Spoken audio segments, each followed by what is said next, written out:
Take yourself off mute. All right, Bryan. there we go. Now we're ready. Hello and good evening. Welcome to another live episode of the Monday Night Review following the 100th meeting between Florida A&M and Bethune-Cookman at the Florida Blue Florida Classic. Appreciate Florida Classic for making that highlight package. Some good, bad, and ugly, all wrapped into a 2-minute package. None other place couldn't ask for a better recap of a game. A great game, a frustrating game, an infuriating game, an unbelievable game. I don't know. I could get out the way and call all kinds of adjectives to describe what we all saw. But as you can see, we got a great panel of guests here tonight. Kelvin and Keith, who've been running the ship pretty much nonstop for every week. Thank you guys. Joining us is Troy. Of course, FAMU Sports is where you can find Troy, Tashay, and Ashley. Hello, ladies. Fang Exchange. Hello. Always good to have you guys. And of course, none other than Mr. Campbell, Coach's Corner, joining us as well. We might have some other guests as well. Well, ladies, gentlemen, how are you feeling 48 hours later? Kelvin? I'm Honest it's answers almost only. Thanksgiving. It's almost Thanksgiving. I'm ready for Thanksgiving. As far as Orlando, everything about the Orlando the Classic was great except for 28 seconds. And I leave it there. Keith, how are you feeling? Obviously, I'm much like Kelvin. Not the game ending I wanted, but overall, it was a great fun time, great time. Great to see people that you know and you like and you love and everything like that. But not the outcome that I was hoping for. Definitely the outcome I feared. Was not an upset or a shock. But it's 24 hours later. Their season's over. We got one game left, so we got to fly. Y'all, Bryan, got to fly to Mississippi and drive over. So yeah, it's the classic. 364 days of this foolishness. I got you. Troy, how you doing? Good to see you. Thanks for coming back. I'm better now. After having to talk to them people on their spaces about the goodness of sugar-free sweet potato pie. Because it was nothing I could talk about the game. I see you still have your eyebrows. You still have your eyebrows, so that's a good thing. I will never bet them eyebrows on Classic Week. That will never happen. Smart.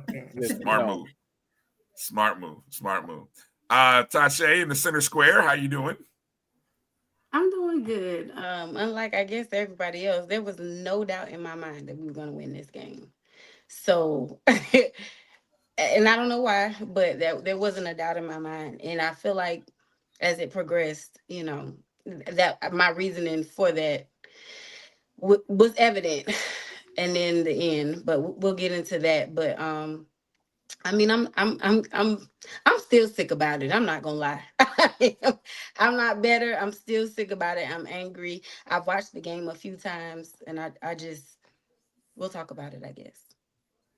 Exactly. We encourage honesty. Be honest and open. Don't hold back. We don't duck no smoke, as Kelvin likes to coin it. And honest responses only. So, let it out. Let it out. Ashley, how you doing tonight? I'm okay, but I actually kind of rewatched some things and I got a little. It's just a lot to unpack. It's a lot to unpack, and that's all I got for us tonight.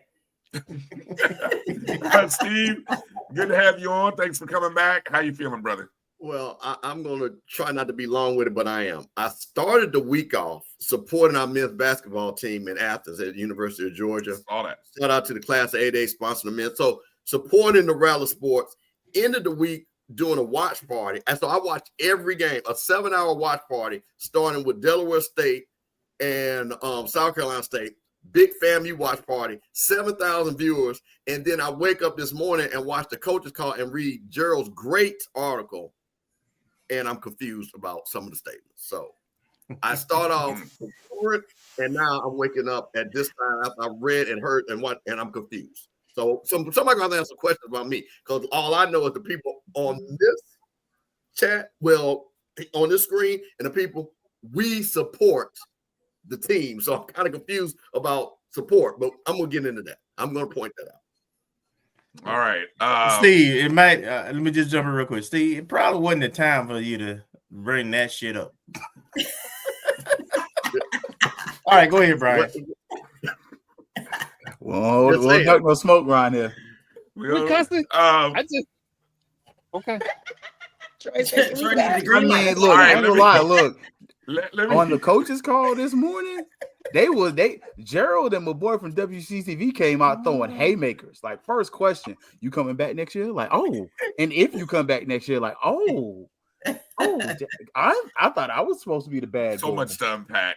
So much to unpack here. Want to encourage everybody, whatever platform you're watching us on. You might be watching us on YouTube, whether it be the Jericho Broadcast Networks, the O&G StrikeZone, or the Things Up Podcast YouTube page. Go and hit the thumbs up and the like button, or on Facebook. If you're watching us on Instagram Live, we say hello to anybody who might be watching on Instagram Live. Those watching on Twitter, sometimes I think you can be a part of the chats and make comments. And they might show up in the chat feed that you see there. So any and all ways, we appreciate it. Hit the thumbs up and the like button, however and wherever you're watching it. All right. So, I'm a stat nerd, so I'm gonna just give numbers, and then I'm gonna get out the way because don't nobody want to hear no numbers. But I am. Look, Tasha's just. I'm gonna have to. I don't know if I can keep Tasha in the center square, but anyway. Yes, keep me there. Keep me there. Keep you there. I ain't gonna move you. Trust me, I ain't gonna move. I'm gonna keep you right there in the center square. So I'm just gonna be very brief here, quarter by quarter. Again, we have failed to score a touchdown in the first quarter. We gotta talk about that first quarter. That was butt cheeks, Brian. Yeah.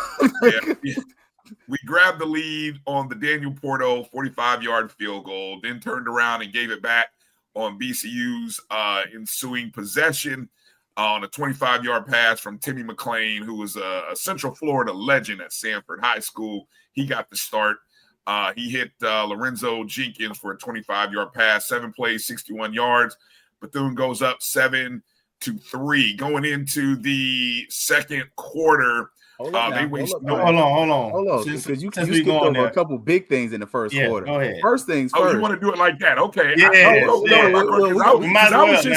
I was just gonna just kind of glaze it over and then get out the way. No. We're gonna glaze over stuff on Wednesday when I'm throwing them ribs on the grill. We got a first half turnover and did jack squat with it. Then went down to the red zone. First possession. First possession. Then got near in the red zone, penalty that pushed us back. Yep. Then RJ gets sacked. So literally, you were inside of, I believe, the 10-15 yard line and got diddly and squat with it, and ultimately ended up with Porto needing a field goal. So the first quarter, you squandered so many opportunities in this game. And let's be honest, Cookman, they didn't coach to win the game either. They just happened to win it.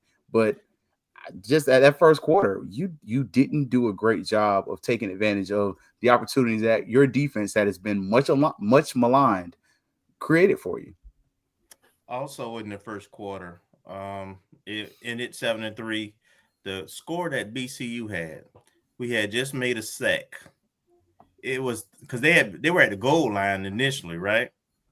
And so on second and goal, we sat for must have been about a 15-20 yard sack. Yep. So it was 13 yard sack. Third and goal from the 25.5 yard line. 25. Yeah, you're correct. Third and 25. And they throw a simple in route. Mm-hmm. And we got 3 guys around the ball carrier, but nobody makes the tackle. Mm-hmm. Third down. An omen of things to come. Absolutely. That's why I wanted to point it out. It is an omen of what happened. That's not an omen. That's a microcosm, a continuation of the ineptitude we've seen all season. Yeah, that's true too. Yeah, because I don't want to belabor this, but Kelvin, to your point, we've seen this every game. Yeah. Every game of third and longs where all we have to do is stop it. And every time it's either been a big play, touchdown, or a drop. I mean, it started. You know what's crazy? literally the first game of the season. Our. Yes, sir. Literally happened just like that. 3rd and 17, if Yes. I'm correct. 3rd and 19, 3rd and 19. maybe. Yeah. 3rd and 19. We should stop that, right? We should stop that. Yes. And now in the 11th game, the exact same thing. And we've seen that exact same thing in every game that we played. Yes. There's been 3rd and long when we couldn't stop it. I'm almost scared of 3rd and long than I am of 3rd and 2, third and 1. Right. It seems like they're gonna convert 3rd and 17. We gonna give it up like a. I ain't gonna say, but y'all know. Yeah. Yes. The doorknob Give defense. it up. The doorknob defense. Like they in Everybody Tucker gets tired. Hall. When I heard you say about the 3rd and long, the 3rd and long, it makes me think like we just work harder and not smarter, kind of thing. Like we get you to a 3rd and long just to be like, okay, there you go. We did the work to get you there. Yeah. Bryan, go ahead and share what I told you and Dr. Cavill before the game started.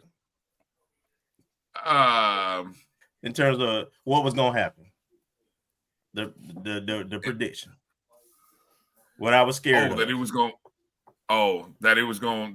our defense was gonna be on the field at the end of the game and have to hold on to win the game. No, I didn't say we were gonna hold on. I said my fear is we're gonna have a lead in the 4th quarter.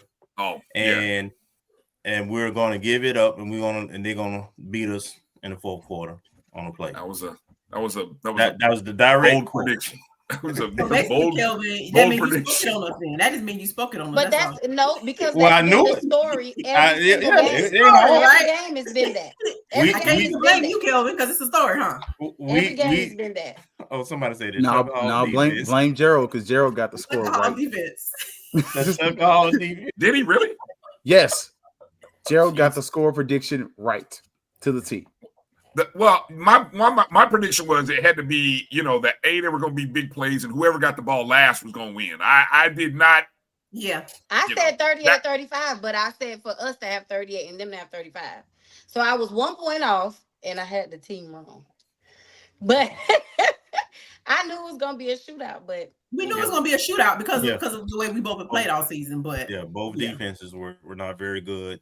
And they didn't get off the field. And our 3rd down conversion wasn't terrible this game. They were 4. We were 3 of 10 on 3rd down. They were 4 of 12 on 3rd. But down. the problem was the 3rd down conversions they had were critical. Created touchdowns. Mm-hmm. They were 1 for 1 on 4th down. We know what that meant. We know where that came from. Yeah, we know what that play was. So the timing was bad. But go ahead. Real quick. How many carries did Thad have? Thad didn't he average 10-point-something yards per carry, but that is skewed because he did have a long run. Yeah, he do it every game, but it was like 11. It was at one point it was 11 for 100 and something yards. 118, 11 carries, 118 yards. I want everybody to notice something though. After that fumble, you didn't see Thad again until the 2nd half. Was he been? That's what's supposed to happen. I'm glad to get to that. That's what's supposed to happen. Get to that. I'm glad you brought that up. No. Yes, if you fumble, you ride the bench. I don't. No, not that. We need him. We need him. He's not someone who fumbles a lot. Exactly. That was a good play. Sometimes defense gonna make plays. You don't sacrifice the game. You don't teach lessons. You don't teach lessons in game. You teach lessons during the week. You let them play football on the weekend on Saturday, baby. Well, that fumble that you just mentioned, but nobody else. Yeah. Oh, look, I wholeheartedly agree with that. We know they have a selected few that they might seem to like more than others. That's not let me make mention of while we're in the 1st quarter there. That right after Bethune had scored on that 3rd and goal from the 25 on our ensuing possession, that's where you mentioned the Thad Franklin fumble. Which was crazy is we go for it on 4th and 2, coming out of a timeout on our own 48-yard line. Now, that right there shocked the heck out of me. I wasn't very happy. I was very nervous about that. But Thad actually breaks off a nice run, gets the 1st down, and got about 12 yards before he gets stripped from behind, fumbles, Bethune has the ball. So, that's one of those tough breaks. that kind of surmise that first quarter? Yeah, and since we're talking first half, let me just point out too, they were essentially run blitzing that first half on first and second downs. So what opened up the running lanes in the second half was the fact that we got behind and we had opened up the offense. And we started passing that ball and they couldn't do a dadgum thing about it. So it loosened up that defense. And from then on, they didn't stop no running backs.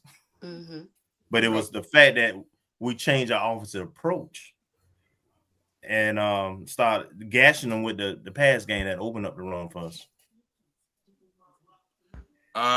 You mentioned going into that second quarter, a series of punts, not only punt by us, punt by them, punt by us, and then comes the Bethune-Cookman one play, 50-yard touchdown run by Robinson with 6:52 remaining. One play, 50 yards. And we've seen that. We knew there was going to be big plays in this game.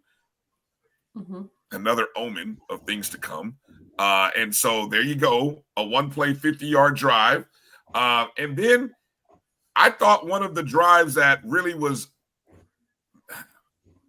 I thought underappreciated, given everything that happened, was our ensuing drive, a 6-play, 75-yard drive, capped off with the, I think that's the cap off with the Burris touchdown, with the 44-yard broken coverage touchdown for Ahmad Burris. But that was a good drive. Please, Tasha. So before that, we kind of glazed over that one play that they had, the 50, because the reason why I say that, it was the exact same thing that Alabama A&M did last week. The exact he went untouched, the exact same. You could tell they watched the film and they did the exact same play. And the linebacker on that side did the exact same thing. Overran the gap the whole, like he didn't have a gap he was responsible for. As soon as kid hit the gap, and to that point, not only you saw how slow our safeties are. But again, absolutely, but I've never coached. I've never coached, right? I've never coached. But when something like that happens, the first thing I would think that you would do is when we watching film and we in practice the next week, we make sure you may get me, but you're not gonna get me that exact same way again like that. It was the exact same play, untouched. So, I didn't understand that. Yeah. Yes. You have can I wait a minute? I want to Tasha hit on something. The great Gerald Thomas, the young brother, the future Roscoe Nance. So you say we should be looking at film, right? We should be building on that. This was the quote from our coach. This was the quote. Cozy was candid, saying his players not trusting one another on the game still in play. That right there, not trusting each other, was all through the game. This is what happens when people are not holding each other accountable or being where you're supposed to be at. Yeah, that was my question. I asked him about the secondary. So I was like, Coach, I asked him two questions about defense. I asked him one about the APR. And so I was like, Coach, what's up with the secondary? I was like, you know this. Like, you're a secondary guy. Like, I'm a history teacher. I know U.S. history, backwards and forwards. I teach it. It's easy. But the problem was, what are you seeing and not seeing from our secondary? Because consistently, we're seeing the same problems. We're saying the same players. We're saying the same names. And we're over here we're being our best to be politically correct and be the adults in the room. Because if we were the children in the room, we would have been said names.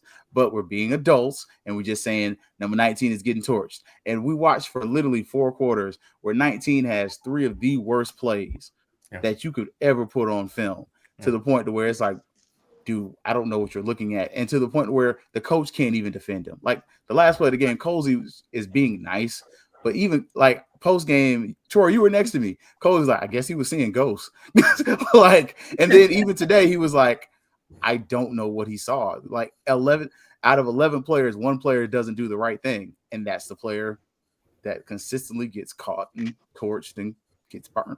Mm-hmm. But this is the same player. What do Well, y'all the want him last to time I say? was on You here- want him to be honest? He's not going to be. I'm not No, going to be bluntly I honest appreciate like that. this.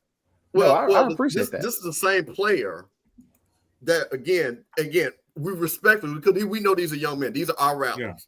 Yeah, right. But we literally, when I last time I was on here, because I couldn't be on last Monday, we literally talked about the same exact thing as Tasha said. Football, great word, football until FBI, Terrell Buckley's term.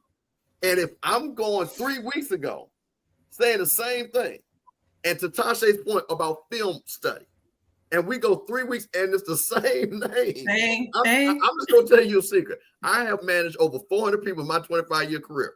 I'm just going to tell you, if you keep doing the wrong thing, I fire you. That's it. Because after a while, I'll say, hey, okay, did you know what you're supposed to do? I don't even understand people make mistakes in life. But when you consistently are doing it, so it's one or two things, or maybe I need to be fired. And I said me, not the coach, me, in my job. Okay? Because I want to be clear. I'm not calling that out. But I'm talking, there has to be a level of responsibility that everybody, when you're a championship team, and Nick saying, do your job. Yeah. It's that simple. That play, and the thing about it is, I know I'm not trying to get ahead, but the game-winning play, if everybody does that job, we win that game. Yeah. Mm-hmm. It's 4th and 8. And the play, actually, if you look at everybody was standing, because what happened, that linebacker, that guy, if he would have thrown that guy, we would have knocked his block off. He wouldn't have got the 8 yards. I mean, the ball hung up forever. It was late. It was a lob. If anybody, you're right, Mr. Campbell, if anybody around or where they're supposed to be, is an easy pick. So at the very least, an easy number. That's how wide open he was. That's how wide open he was, where he was like, go, do it. And 19 almost got there. Lee almost still got there. So, but I want to point out, because one of the things that we have constantly seen, and this is the thing about, listen, man, we have all been around this, and there's a difference between expectation and I'm going to say the standard and what we are. There's a standard where we want to look at people to play a certain way. And we're going to get into it, because one of the things, and again, I'll tell everybody, we did a great show about transfers versus high school players and what really builds championship team. If you haven't seen that, go to Off Script Chat, because you will be amazed. The championship teams are with kids that have been there and they understand the program. All our defensive backs, and I'll be able to pull up, we get time, are all transfers. Lee's actually been here for 2 years, 3 years. They're all seniors or grad students. They're all seniors. They're all transfers. Yep. So that leads me to believe on a couple of things, but I don't want to bog that down, but I wanted to point that out because that was just a great point. Yeah. Football is the ultimate team sport. And when I hear the head coach talk about not trusting each other in game 11 of the season, obviously your coaching is being questioned, and rightfully so, because if you allow someone who's not a team player to stick out like that week in and week out, then you kill morale, because there's guys out there giving it all who deserve the opportunity. The players, you can't fool them. They know in the locker room, they know who can play, who getting the job done, who know the playbook. So if you got favorites, and I'm just go there now, and you continue to play your favorites because you brought them in or you recruited them, this is what you get. You get a possible 5-7 season, because football is a team sport, and everybody out there has a responsibility, and they have to commit and buy in to being a team player. Individuals always get exposed, and that particular individual has been exposed all season. He was exposed at least 3 times this game alone. You being nice. And going before you go to the second half, going into halftime, another time when you have time left on the clock and you take a knee. I'm sorry, that is a PAN/BAN move. I'm sick of it. I'm tired of it. If you know the acronym, you know what it means, but that is a PAN/BAN move, and everybody from the state of Florida know what that means. Well, Stop hold on. with that softness. Hold on, Keith. But the setup, why that, in my opinion, why I think that knee occurred is the drive before that we had just given up. We had just cut the deficit to 8, 17-9. We missed the extra point. Now let's not sugarcoat. Okay, once again, and so now Bethune turns around where they started on their 10-yard line, guys. Yep. They started on their 10. And Bryan, something else that's really important to say about this drive, it was like 3 minutes left in the quarter.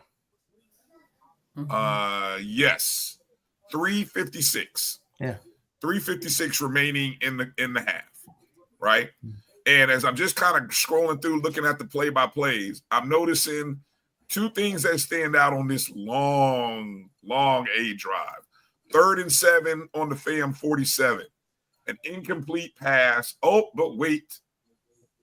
FAM used 2 penalties. I think there was an offsides and a PI. And on the same play? On the same play. Yeah, it's 2-1. Yeah. And you know what down that was? 3rd and 7. 3rd and 7. 3rd and 7. Did we also get an offsides on a 4th down in that drive too? Well, on the first, that was a later drive, wasn't it? That was a later drive, wasn't it? Well, no, later in that drive. We had 2. We had 2 penalties in that drive. Yeah. There was another penalty. Yes, there was another PI on a 1st and 10 on our own on the FAM 22 with 38 seconds left. Pass interference, moves the ball to the 7-yard line. Scores a touchdown. Another touchdown pass to Huggins. That's the one where I think he dove for the pylon. Scored a touchdown. Guess who was the defender, both on the pass interference as well as the touchdown? Just take a guess. Oh, don't make me Mr. Undisciplined. Don't make me do it. So you asked. Now we're down 24-9, and you say with 23 seconds left, Keith, try something. You want to try something. Try something. It. Like, I mean, for me, at least try to get in field goal range. I get he missed the kick, but you're losing. This is our 3rd, 4th time. We're going to halftime losing. The ball to start the half. Try. Right, but what happens if you get the ball to start the half? You get 3 points at the end of the half, and then you come back and you still score again. Like for me, it's the fact you didn't try. Like I get you get the ball back at the end of the half, but okay, you throw an interception, time runs out. Who cares? Okay, momentum flips, but then they give you the ball right back.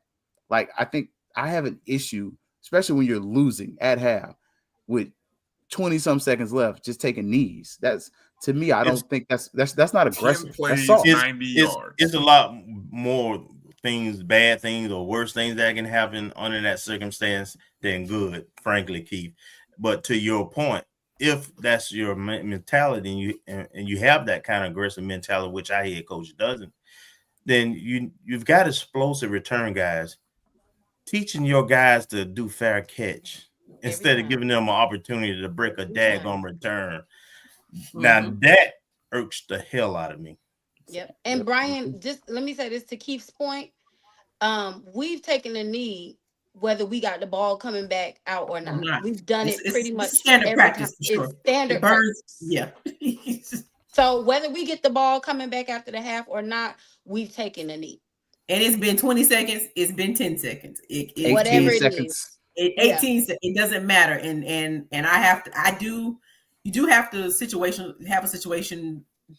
Football to know what to do in these times, but every time that's not situational. That's a standard practice. And for all the RJ lovers, RJ ain't turning over the ball. I mean, I get if you got a quarterback that's turning over the ball and making mistakes. He takes sacks. Oh yeah, he takes a sack. But even when he gets sacked, taking this game because he took some sacks in this game. How many?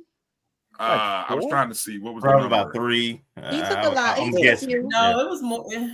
Let's see. It was 4 sacks. He took 4 sacks. So he's protecting the ball. Like for the people who are saying, "Hey, RJ's your guy. RJ's the guy. RJ's our guy." Cool.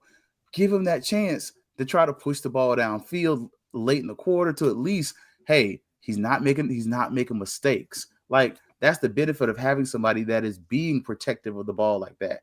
Use that advantage because we know the other quarterbacks are more gunslingerish or more runners. He protects the ball. Put the ball in his hands and let him move the ball. But and Baby Burst was hot. Get him out in space and he gone. That's all. I don't understand what the plays for that. Like that 2-minute offense that Troy talks about. Come on, you gonna tell? Just give it a shot. I would have respected us giving it a shot. Just try it. We had 9 points in the first half, and we didn't really try to open up the offense until we got when Bethune drove down that the last time with 3 minutes left, because we had just scored. Again, we score, our defense gives it right back every time. So they came down with 3 minutes left and scored, and at that point I don't know why y'all would expect any difference, even though I understand your aggressive mentality, Keith. Our defensive minded coach wasn't going to do that, because he was probably the reason why we weren't more aggressive during the first half period and why we were behind. Just think if he had ran the same offense and opened the offense up from jump. But this is the thing. This is the thing that we've talked about this constantly. I hear the point about RJ doesn't give the ball up, but we don't call plays that are explosive, that we take the chance anyway. So again, listen, guys, when you're looking at championship teams, I watched all the games. I saw Deshaun Jackson. I saw Chennis Berry. I will say, you know what? We're going to make a play to win this game. We're going to do it. I saw that. I saw Jack State Alcorn. I saw plays where, you know what? We have to, but that's the trust. And I'm going to say this again. What did the coach say? I'm going to go back to Gerald's. He said that his players were not trusting one another. That also comes with the coach. Trust also comes from the coaches. Do you trust me, coach, to make those plays? Right. So you don't see that trust with the players. When again, you got Wilshire and Goldie Lawrence and Haley, guys that can go 40, 50, 60 yards. Again, anytime. And I think your point is, why don't we try a screen to Haley, see what happens? Maybe he goes 40 yards. That's more of when we talk about those are same plays that could turn into explosive plays. Maybe that's what I think I'm hearing here instead of, and what Tasha and Ashley said, of course, over time, is you've seen this again. Let me just throw it to my playmaker. Let's see what happens. Let's see what happens. We don't even give ourselves a shot when you got guys, literally a kid that went 72 yards that we thought, game is over. Yeah. So that's where I think Keith is talking about there, Bryan, to that point. Not being risky with it, but let's get him in space and let's see. And I think we had a timeout, but I could be wrong if I remember correctly. I think we still have a timeout, but go ahead, guys. I think we need to acknowledge a couple things. First off, and I make this joke, but it's very serious. We have 10,000 corners and safeties and 10,000 kickers. You are at the end of the half. The advantage that you told us you had before the season started was that you had kickers. Get yourself in position to score some points before you leave the half. That goes back to roster construction. And you have a kicker to the point. You do have a kicker who's kicked 51 yards, so he has range. So yeah. But you all know who our coach is. I mean, come on. And that's my thing. Is like when you think about the probability, you got to think of scoring is about chances. Winning games is about let me take some chances, and it's like we don't have no chance to do anything going there. I don't care if we and maybe I'm just too aggressive of my mind. I used to play sports, so my competitive spirit is through the roof when it comes to this kind of stuff. I could be up by 50. I'm going down. I'm gonna go down and try to score on you again because that's just who I am. Like I'm a demoralize you type of person. So I get it. Everybody has their own philosophies, but like not losing, not with 20 seconds. Like it's kind of beating the dead horse because we've all said it, but we need to increase our chance. Have to increase your chances to win, go and have, and get the ball back and score again. All right. Go ahead. One thing, and here's the thing: Bethune-Cookman's weakness is their passing defense. Literally, thank you. They're horrible. What is our strength? So when you sit back and you look at where So I'm game plan. I understand you want to style. Again, this is an argument we're going to have about Prairie View and Jackson State. But the thing about it is there's also looking at a team's weakness and saying, let's exploit the weakness. We never do. So again, if I'm coming out and I know these guys are weak and I know I got, and this is again, guys that can go to this. Hey man, I got to see what you're all about. I'm saying, RJ, you know what? We're coming out 4 wide and we're throwing it right now. Take a chance. Right now. Literally. Right now. Because I watched too much tape of these guys not covering anybody the whole season. Their defensive backfield is actually worse than ours. Yeah. Yes. Facts. I'm being honest. If I've watched everybody, listen, man, I've seen everybody play every week. And I can tell you right now, it would baffle me to Keith's point when I sat back. And I also knew, and I'm doing the watch part, I said, actually, we're going to be all right. We actually throw the ball in the second half, which all of a sudden you see big plays happen. So, sorry, Brian, I just wanted to point that out because we have to talk about how the game starts to why we ended up with a 24-9 deficit. Yeah. Can I just say this? EA was saying that we can't block the Ds, but in defense of the linemen, especially in the second half, RJ had a decent pocket a lot of times. He was able to really get the ball off. So you can say we didn't block the Ds or we were, but we were. He had a good pocket. And we picked up the blitz. Yes. Yeah. So O-line let's not actually say been that. Now, solid the the first last half few was a games. little, but definitely in the second half, that's how the pass was able to open up that run so well. So he had a pocket. He was able to throw it and pass, but that wasn't the play that was being called, evidently. Well, and you run into that point, that D line run out of gas if you put enough plays on them. Mm-hmm. And Yes. at some point, that it starts slowing down. The tackling get bad, and all that happened. Yeah, we just need, as you all pointed out, had we been more aggressive and more open in the first half, we were so predictable in the first quarter and a half. It was going to be run, first and second, then third down. Pass. So of course they can pin their ears back on third down and cause some ruckus because they ain't, they basically saving their energy on first and second down every time. Mm-hmm. All right. As we get ready to go into halftime, before we start talking about the second half, great conversation here. I feel like I got to take a break because we got a special guest that's going to join us as we get into talking about the second half. The second half, where we saw 1, 2, 3, 4 lead changes, 39 points scored. It's a lot that happened in the second half. And we got a former player. The Bishop is going to join us in the second half. Bishop Bonnet is going to join us in the second half here to talk about the second half and his thoughts. So hang tight with us. You're watching the Monday Night Review, the O&G StrikeZone, the Avengers, the Sports Media Super Friends are all gathered, and we got so much more to talk about. So hang tight with us. We'll be back after these words.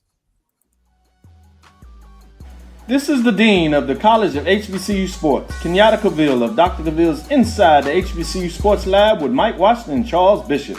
Come mix it up in the lab where the course lecture is in session every Tuesday from 6 o'clock p.m. Central Standard Time on Facebook Live, YouTube Spreaker, or the BCSN app, as we discuss all things about the HBCU sports culture, including exploring the week that was in the sporting HBCU diaspora, as well as the upcoming week of HBCU sports. With me, the Dean, the College of HBCU Sports, on Dr. Cavill's Inside the HBCU Sports Lab with Mike Washington and Charles Bishop.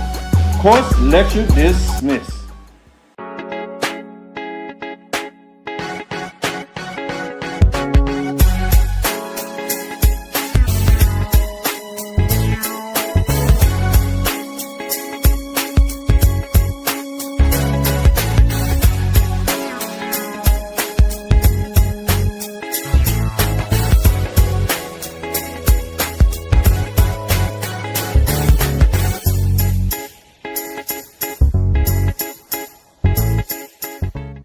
It's never too early to plant the seed, to share the tradition, and instill a sense of pride in your HBCU with your little ones. HBCU Pride and Joy Children's Boutique helps you share your school spirit with a wide selection of adorable kids apparel and accessories officially licensed from your favorite HBCU. Visit hbcupridejoy.com and follow us on all social media at HBCU Pride Joy on Facebook and Twitter. For over 30 years, HBCU Image has been more than just an apparel store. We've been a movement, a statement, a legacy. We celebrate the pride, the purpose, and the culture that make historically black colleges and universities legendary. Whether you're a student or a lifelong supporter, our gear lets you wear your HBCU story with confidence and style. Because when you wear HBCU Image, you're not just wearing clothes. You're wearing culture. You're wearing pride. You're wearing purpose. HBCU. College football fans, the Cricket Celebration Bowl is celebrating 10 years of crowning an HBCU national champion. A champion will rise at Mercedes-Benz Stadium on December 13th as the MEAC and SWAC champions clash in Atlanta. Join us for championship football, interactive fan experiences, and iconic marching bands. It's an HBCU family reunion that you don't want to miss. See who will be crowned the next HBCU national champion. For event and ticket information, visit thecelebrationbowl.com.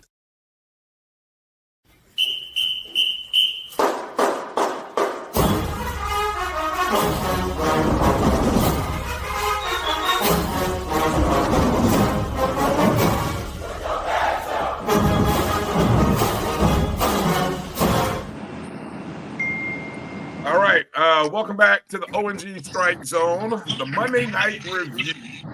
And it's a pleasure to have joining us right now none other than FAMU alum, former FAMU football player, Bishop Bonnet, joining the show. Bishop, how you doing tonight, man? Hey, I'm doing good. I'm just getting off work. As soon as I got off work, came on, hopped on with you guys, man. I appreciate y'all having me on for sure. Hey, man, appreciate you jumping in and joining us. We were just about to get into talking about the second half. Wanted to get your thoughts on what you saw from the first half, and I know you heard some of the commentary in the first half. What were some of the plays in the first half that, whether they were mind-blowing to you or maybe some perspective that you saw a little bit different? My main thing in the first half was just, you can clearly tell BCU, I still call it BCC. BCC was the faster team. That was very mind-blowing to me. Just the speed at which BCC played with and what we didn't play with and what we're used to seeing. BCC looked like us a year or two ago.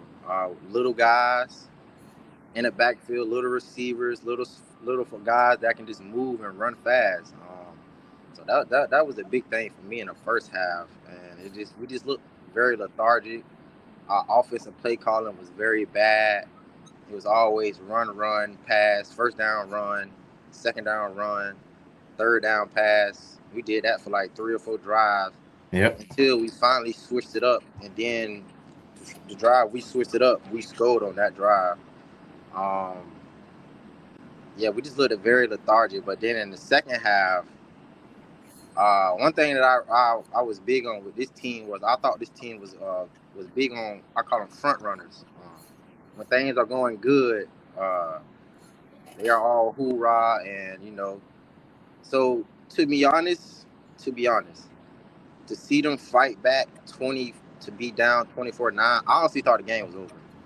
I honestly thought the game was over. I didn't know. So to see them fight back, it showed me a lot that these guys do have some fight within them. They do have some will withal.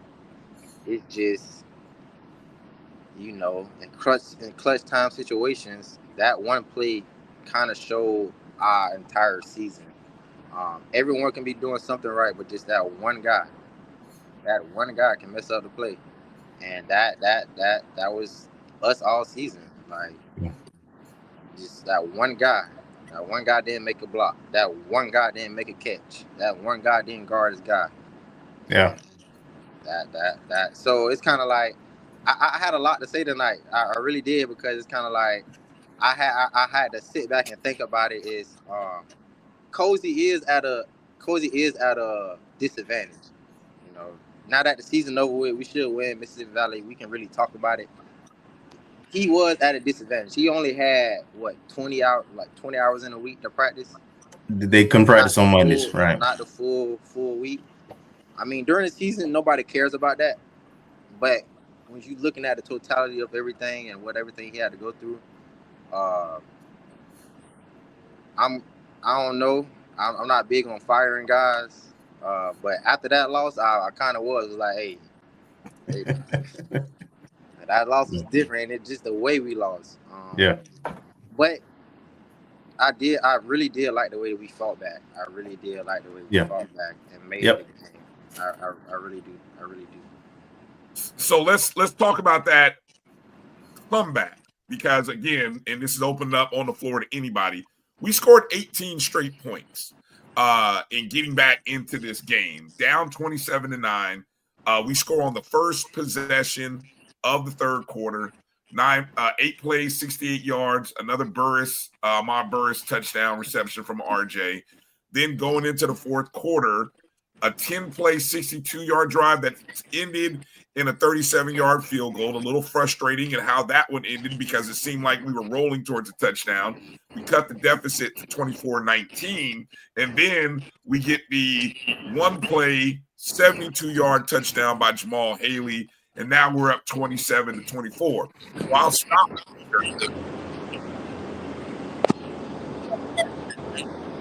you just went out, Bryan. Didn't hear you. Well, I was okay. So, yeah, I was just saying at the point where we scored the three times, the touchdown, the field goal, and the other touchdown on the Jamal Haley. Any thoughts? Anybody got any comments? Anything you want to add at that point in the game? We had life. We had a game. I think that was the biggest thing at that point of the game. Kind of like Bishop pointed out, even in the press box, it was like, I feel like we've lost, but, hope springs eternal. But it was that end point of being like, hey, we're back in this game. There's a shot. There's a chance. We can actually do something. Like you mentioned before, the offense is showing some life. So now what can we do to slow them down? Can defense give us anything? Because we're still behind. Yeah, I want to jump on that bandwagon because all I heard was Kelvin saying every time we scored, all I heard was Kelvin, we're going to give it right back. And the thing about it is, and I wasn't at the class, but I'm watching, you're talking about 50,000 people, majority of them rallying. And these are big plays to get the crowd back into it. Where people are getting excited. And Bryan, I'm pretty sure you're calling it and a big play. I know you can feel the adrenaline. People are listening to you getting that energy. I'm doing a watch party, and we had a lot of routes. Shout out to the route, watch the watch party. We were getting energy. And then we turn right back around and we give it right back. And that was the thing, the nervous energy that even when we scored late, right, where game over, can we get this one stop on another big play, right? And you still don't see what you need to see because every time, and I'm going to keep saying, we got to get that on t-shirt, we give it right back. We give it right back. And that was the most frustrating thing. But those big plays were the things that you get a crowd into because when Haley was 72 yards, I went nuts. It was just a beautiful, and this showed with this kid. And again, he went Bishop Bonnet Jr. I mean, we literally saw Bishop do that against Alabama A&M to win a game. So that's what I became for Bishop. I said, that boy right there is tough because we should have lost that game without that young man up there at Alabama A&M. And you saw the same kind of things. So I'm like, man, this is what we need. And then to Kelvin's point, once again, because of mistakes, this is the thing, mistakes. Not that they beat us physically, you know what I'm saying, or made a great play. It's mistakes down the field that caused every one of those scores. I will say this. In the fourth quarter, you don't have many instances, sad to say, to give the defense some credit, but there was some big stops. There were a couple of 3-and-outs at the end there that they did get. I was excited to see that. I thought that we were going to be able to hold on to it.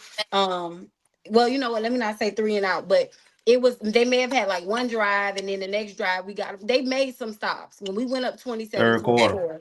Yes, they made some stops when we went up 27-24, but then we couldn't score, and then we finally were able to score, and then we held on to it, and then that last drive, I guess we'll get into that when we get into that, but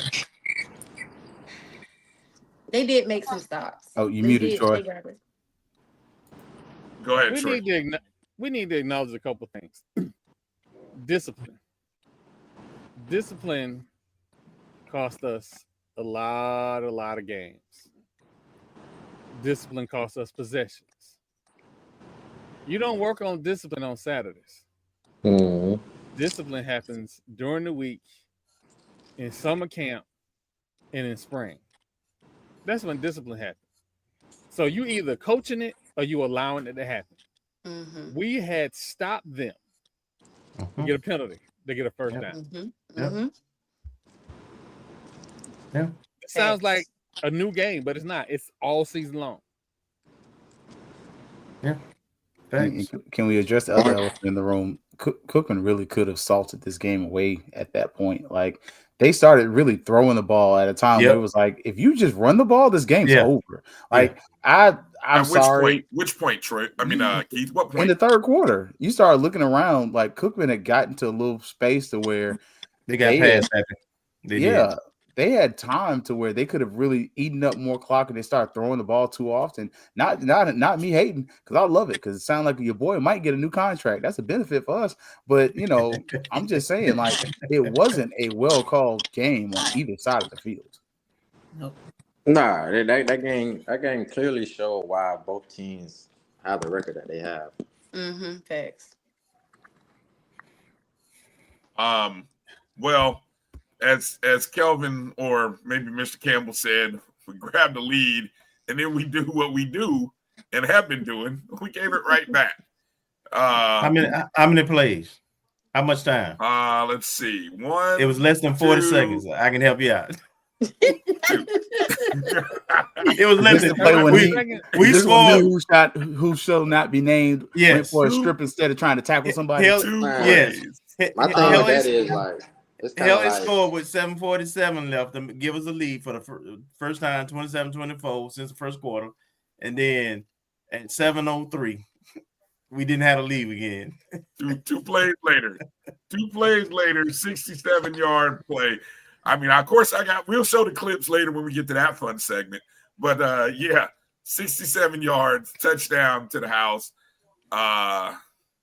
We're once again. Yeah. I don't know. It's like sorry, like I had to do it. It's like our defense don't have I don't know. Our defense don't scare nobody. No, definitely doesn't. No, our defense doesn't scare anybody. We don't have any D linemen that put fear in anybody. We don't. The simple fact that we were rushing. Okay, we're rushing 4. We're not getting any pressure. Like, at some point, we got to start blitzing. Like, at that point, it's on the defensive coordinator, who's ever the head guy on the defense, who's calling the defense.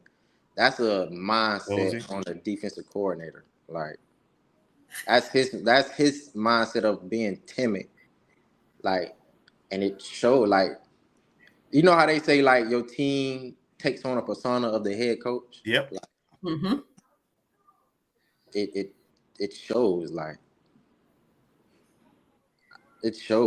but when you got a coach that is like, that's on it, that's like, ain't taking no BS, that's really on it, they ain't going for nothing. You can just tell by the way they call the game, by the way we even play is just very passive. Like, yeah.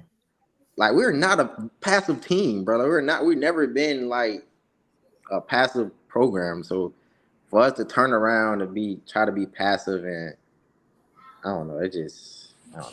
It's very weird. So I got a question for you, Bishop. Do you think that is strictly because of the personality, or you talked about some of those other factors that, we don't have the full amount of hours and is it maybe the people that has been recruited? That's strictly personality. That's personality. Okay. All right. To his point, when he said defensive lineman, y'all have seen me on several different platforms talk about Southern's defensive tackles, and you've heard what I said about them. we got to start looking at our defensive tackles, because there's no way if we had D1 level defensive tackle play that we should be getting picked up on blitzes as easy as we were correct this weekend. Bro, I think go Go ahead, Bishop. If I'm not mistaken, we probably damn near average giving up 200 yards a game on defense and rushing. Mm-hmm. Yeah, like that's absolutely just bad. Like that's just. It's Them were 3 freshman running backs that they had. That's another Yes. thing. We talking about transfer portals. These freshmen kick dodge. Freshman. So it's like, bro, y'all better stop playing with these transfer portal junk, man. We better go get some guys out of high school that's gonna buy into the program. From Florida. But Bishop, your coach, our coach, and again, that's the reason why we did this show.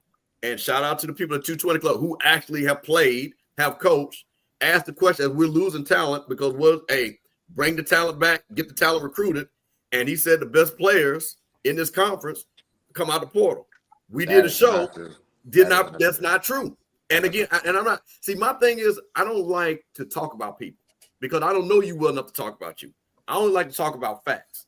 And we literally broke down from FCS. So all FCS All-Americans, majority of those kids, high school players.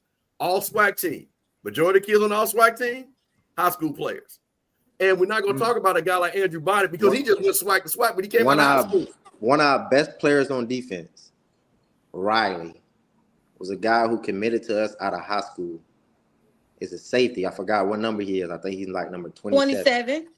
27. He's the best player on our defense. The way he runs down to the ball, the way he just flows to the ball, and the way he hits. He's one of the best players on our defense. And I think he's not been like in the 10th grade.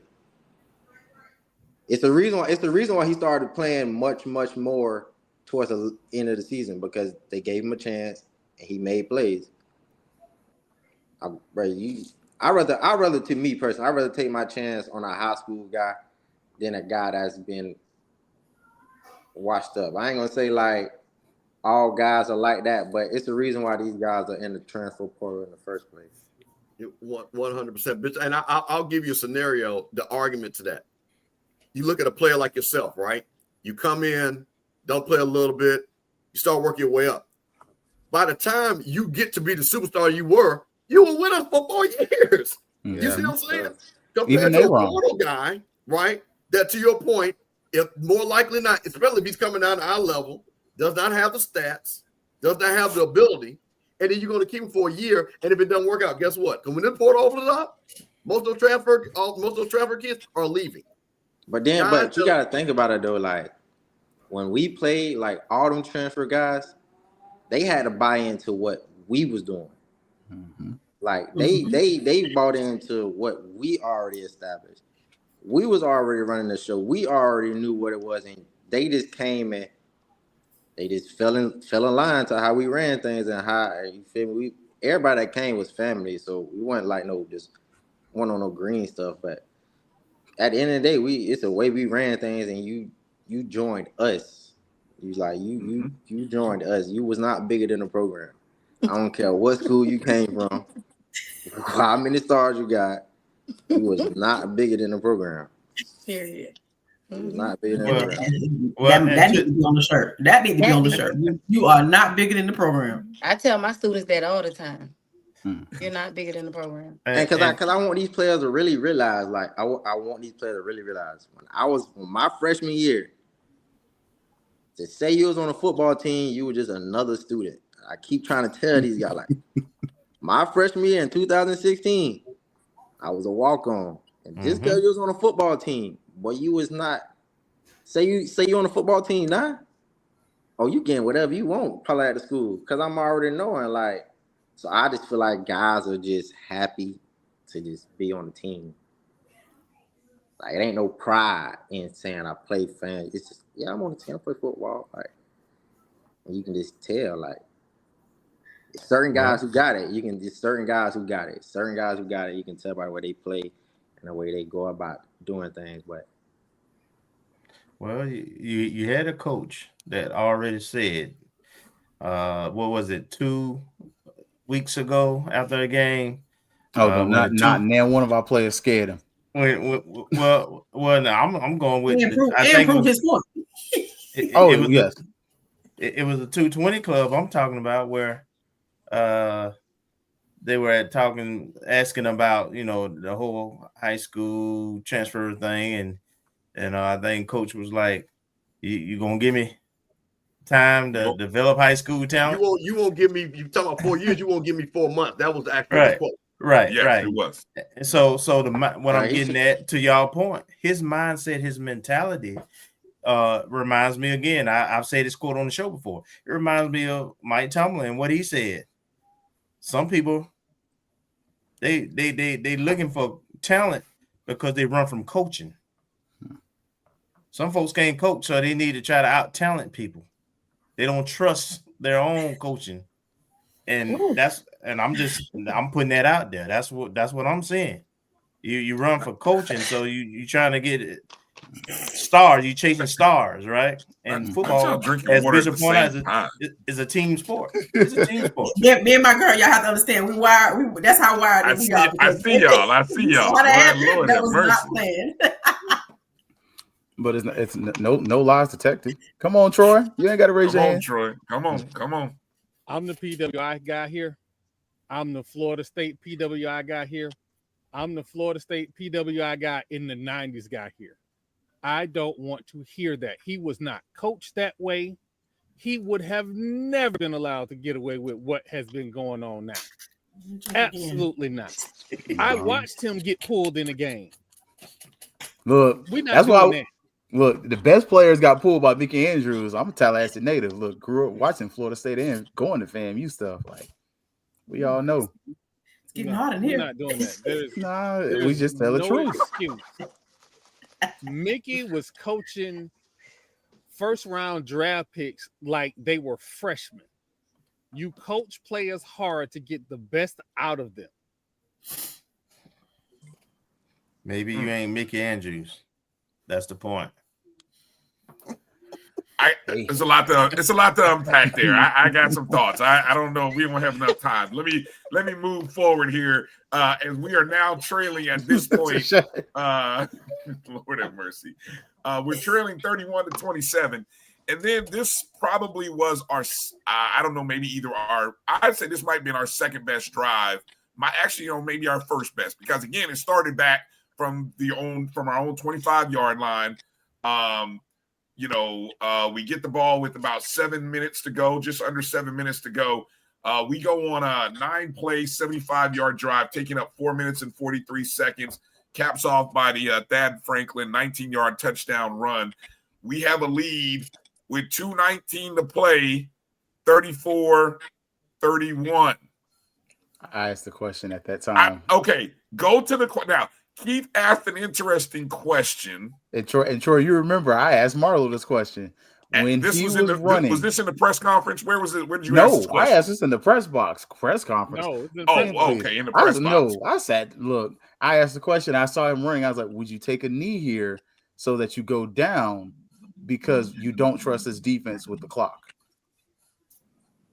That's an interesting thought. What do you guys? We'll go around the panel. What do you guys think? Would you have taken that chance of maybe going down or two on the one? I don't know about that, but anyway, go ahead. Anybody? Tashay, Troy, Ashley, Campbell, go. Nah, because we finna score. Bishop says nope. No, because we finna score. And defense, you better gotta do your job. Yeah. Yeah.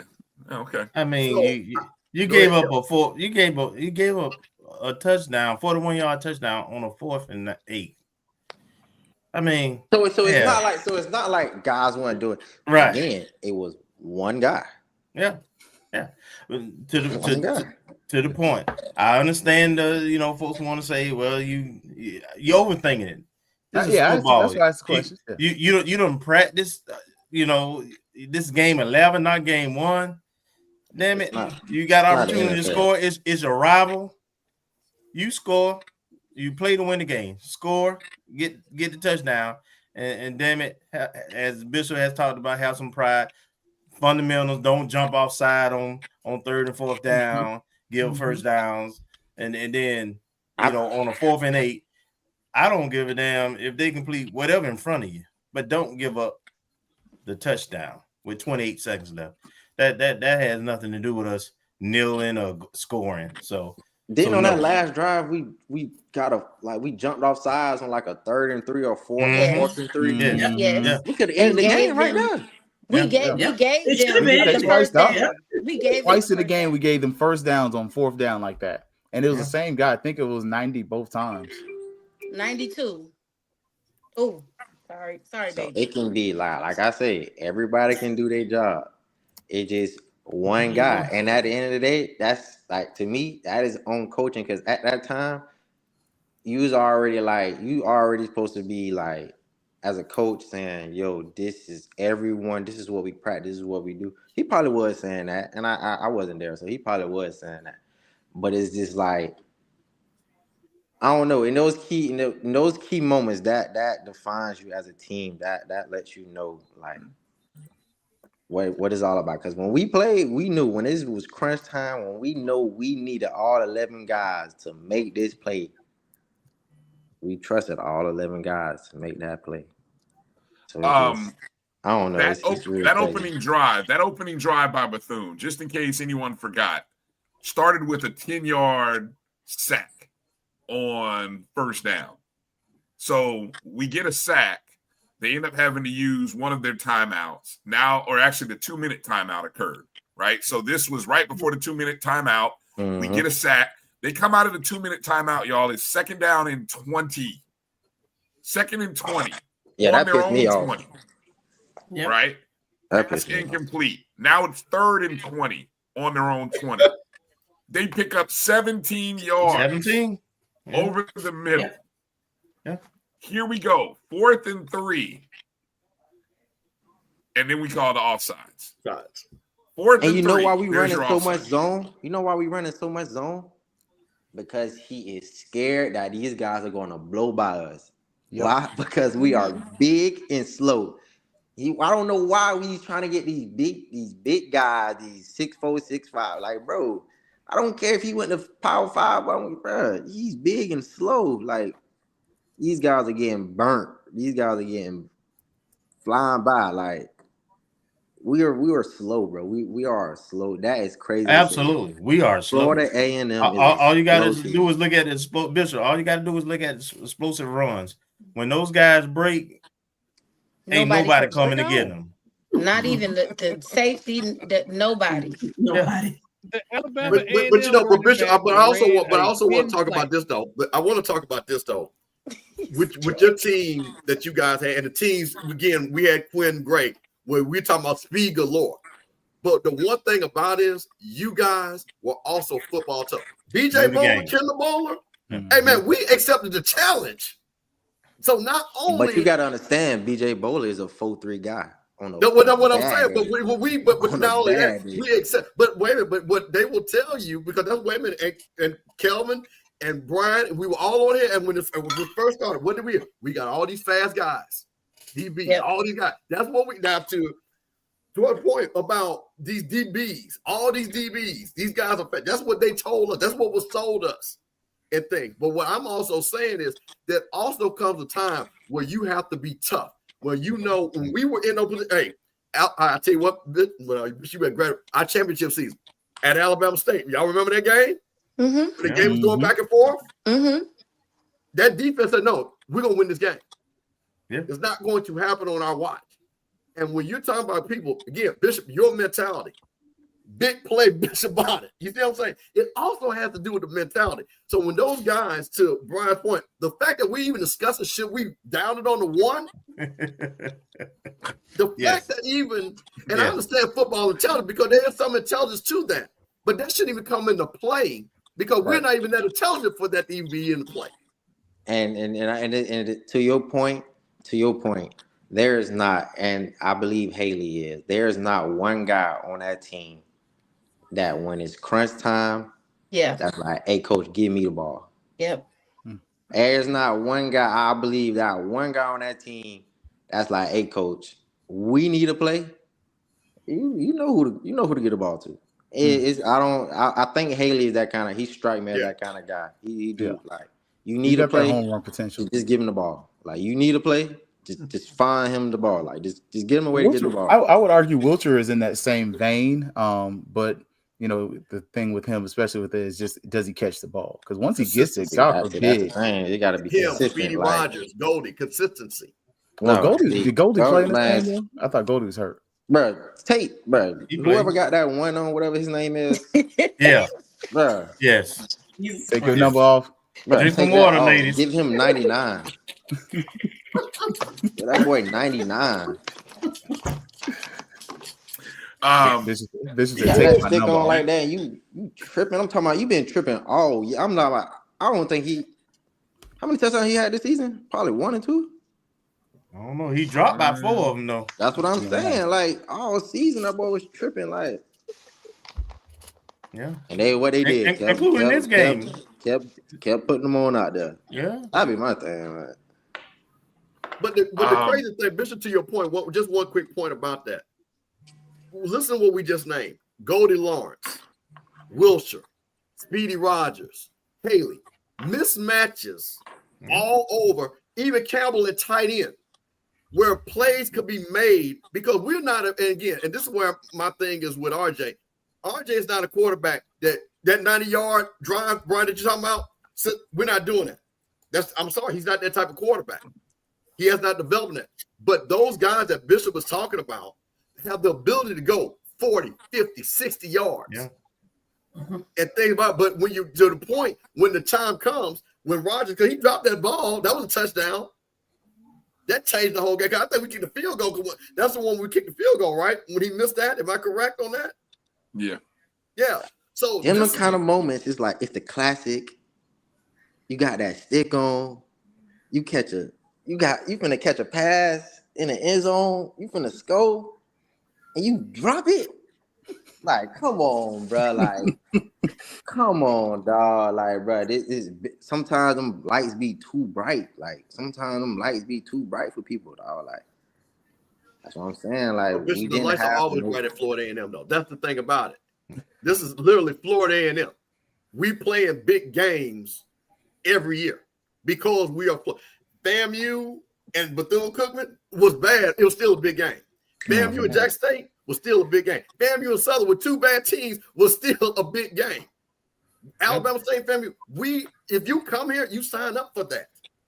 That's why I think people should come because you're going to be in these big games. We should be in championship moment games. Which you like to say, you were in championship moments. So again, the way it laid out, but again, we never die. You got the games that you got to play against Jack State. Those were classics.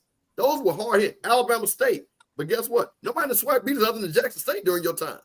Nobody else. Nobody in the big game. I want to finish this. Obviously we know how this drive ends, but a couple other things that I noticed here, again, just to recall in case we forgot, just to add more misery into the tea that we're all drinking and the water bottles that y'all are sipping on. After the 4th and 3, which the offsides results in a first down, so it's 1st and 10 on the Bethune 42. James Gardner comes up with a 2-yard loss. Now it's 2nd down and 12. Bethune calls another timeout, right? All right, coming out of the timeout, you know how this goes. 2nd and 12 on the 45. They catch a short pass to the right, gain of 4, 3rd and 8, incomplete pass to Shaw, which then brings us to a timeout with 4th and 8 on the FAMU 41. And then it happens. I'm gonna pause right here. Well, let me do this because Keith, I don't have the graphic for you did the what's the segment when we start doing the video highlights. What you see is what you get. Oh yeah. Yeah, I don't have the cool. Keith Hadley graphics there to see what you get. But what we do have. To join the show now, we got a coach's perspective, and I guess we can start from the last play and work our way back, or we can start from any number of plays. But I think it's appropriate to kind of start with the last play and get a coach's perspective. So joining us is Mr. Campbell's co-host on the Coach's Corner. Let's welcome in none other than Coach Johnny Cole, SWAC and SIC Coach of the Year. Coach Cole, how you doing tonight? Good. Can you hear me? We Yes, got sir. you. We can't Yes, see you, sir. Coach. Oh, y'all can't Can't see see me. You no, know, but we got the audio though. I got you. I got you. Oh, I got to make sure I got everything intact. There you go. There you go. All right. There he is. Welcome. Thanks for joining us tonight, Coach. How you doing tonight? Man, I can't complain. I'm doing great. You know, as usual, you know, teaching and reffing and, you know, staying busy. And, you know, Mr. Campbell keep me busy. He keeps me in the game. So, you know, I'm glad to come out. I really feel like I'm in a snake pit with all these rattlers up in here. You are. We don't bite. We don't bite because you in the teaching. This is a teach. We got educators and coaches. So this is a teaching lab. So it's all good right now. Yeah. Oh, well, I teach as well. Exactly. That's what y'all coaches. That's what coaches do. Coaches are teachers. Yeah. So all right, we're gonna go to the play that'll live in infamy. I asked this question in the history of the Florida Classic in our era. Does this now become? Kelvin said it's not quite one, but it's pretty damn close. It's it was a great game though. It's one of the best classics. Is that what you're asking? Well, in terms of memorable closing moments, Kelvin pointed out. What was Kelvin? You said the 2010. The 2010 when Bethune-Cookman, that was coach for the BCU unbeaten team. We got a share of the title. I think we kicked the field goal in the last few seconds to win that game. And that was when Brian Jenkins was over there. Huh? Yeah, that was Brian Jenkins' first year. Correct. Yeah. All right, so let's go to the play here. All right, we're gonna go to the play. Let me see how many wide this will go here. All right, there we go. So everybody's down low. We're going to the play. Hey, Brian, freeze just 1 second. Freeze just 1 second. Freeze just 1 second. So, Gotcha. And I wanted, Coach, tell her what you said. What defense and what do you see right here? Because I think this is very important. Before Brian starts, what defense does it look like we're in? Well, it looks like you're in some type of two. But one of the issues is if you go to the bottom corner, if it's a two shell or just a two zone, he should be outside that wide receiver, not inside. I mean, to me, that was a giveaway there. I mean, off the ball, if the quarterback just take it and shoot the ball to the sideline, there's no way that safety can come off that hash and get it. And that corner don't know what that guy's doing. So if it's two shell, that guy should be outside. Hey, Coach, would you say that looked like a cover 3 cloud? Yeah, it would look more of it could be what we call quarter halves. What is that? They're playing half to the field, all right, and quarters to the boundary. Meaning, if you see that linebacker up on the slot receiver there, it's like he's running to the flat. If he's going through the flat, it means you getting cover 3 on your sideline and 2. And they call that quarter halves. You'll have this safety to the field in between the hash and the numbers.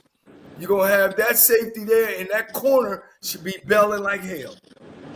Because I wanna say this can't be cover 4 because that safety is too far into the hash for him to be reading number 2 for it to be cover 4. Yeah, too far into the hash. And you know, if it's 2 the corner, even if it's 2, let's say it's 2 cover 2 zone.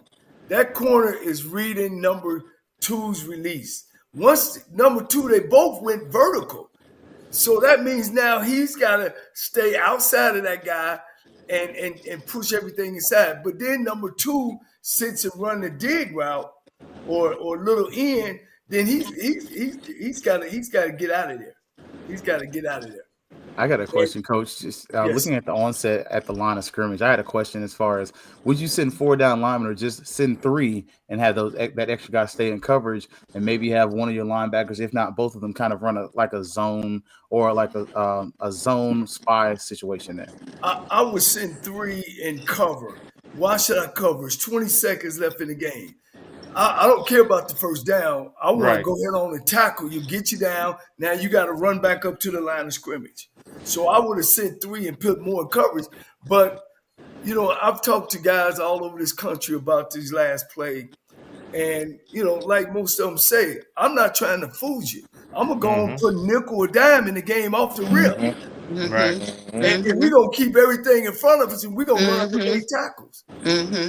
You know, so off the rip, I'm going to do that. I heard earlier you guys said that Bethune-Cookman had called a couple timeouts before this play.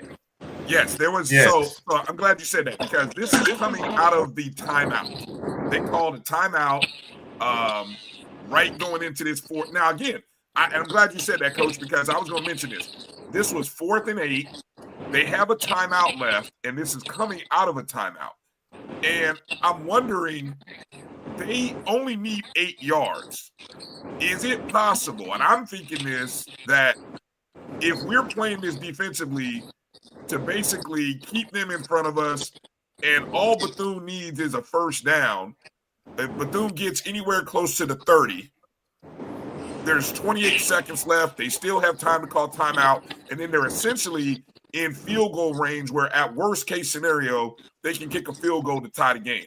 Is there any thought process that changes the cover? Because we obviously are not playing prevent. We are expecting them to throw a Hail Mary bomb.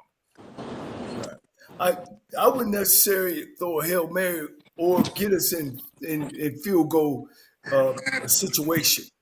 You know, get the ball.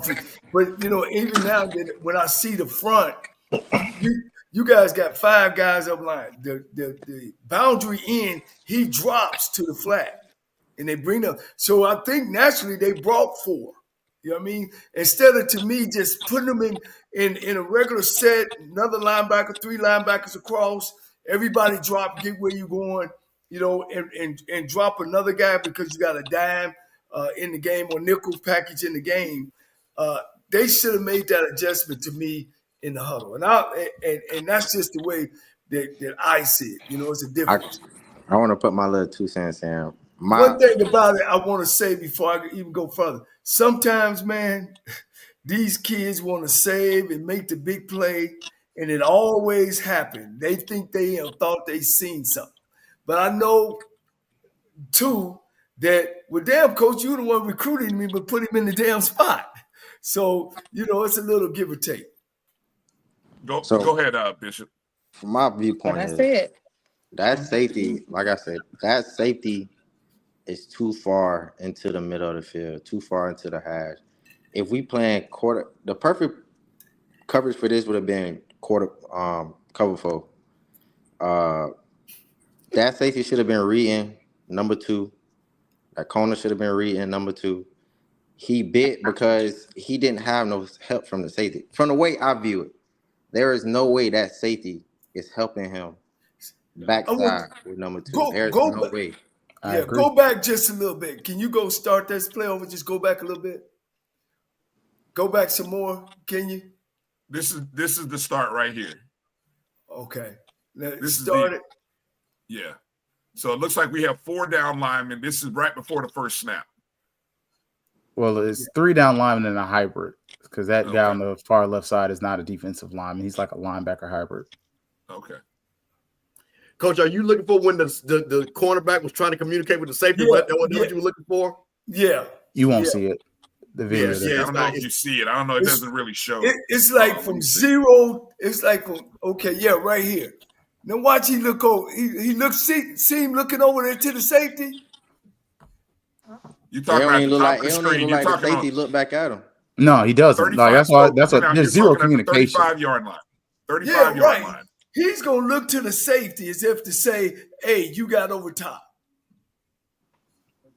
Now, I wouldn't wonder why he would say that, but I'm thinking in my mind now he think it is 2. It's some type of 2, because he let that wide out go right by him. Yeah, run it back.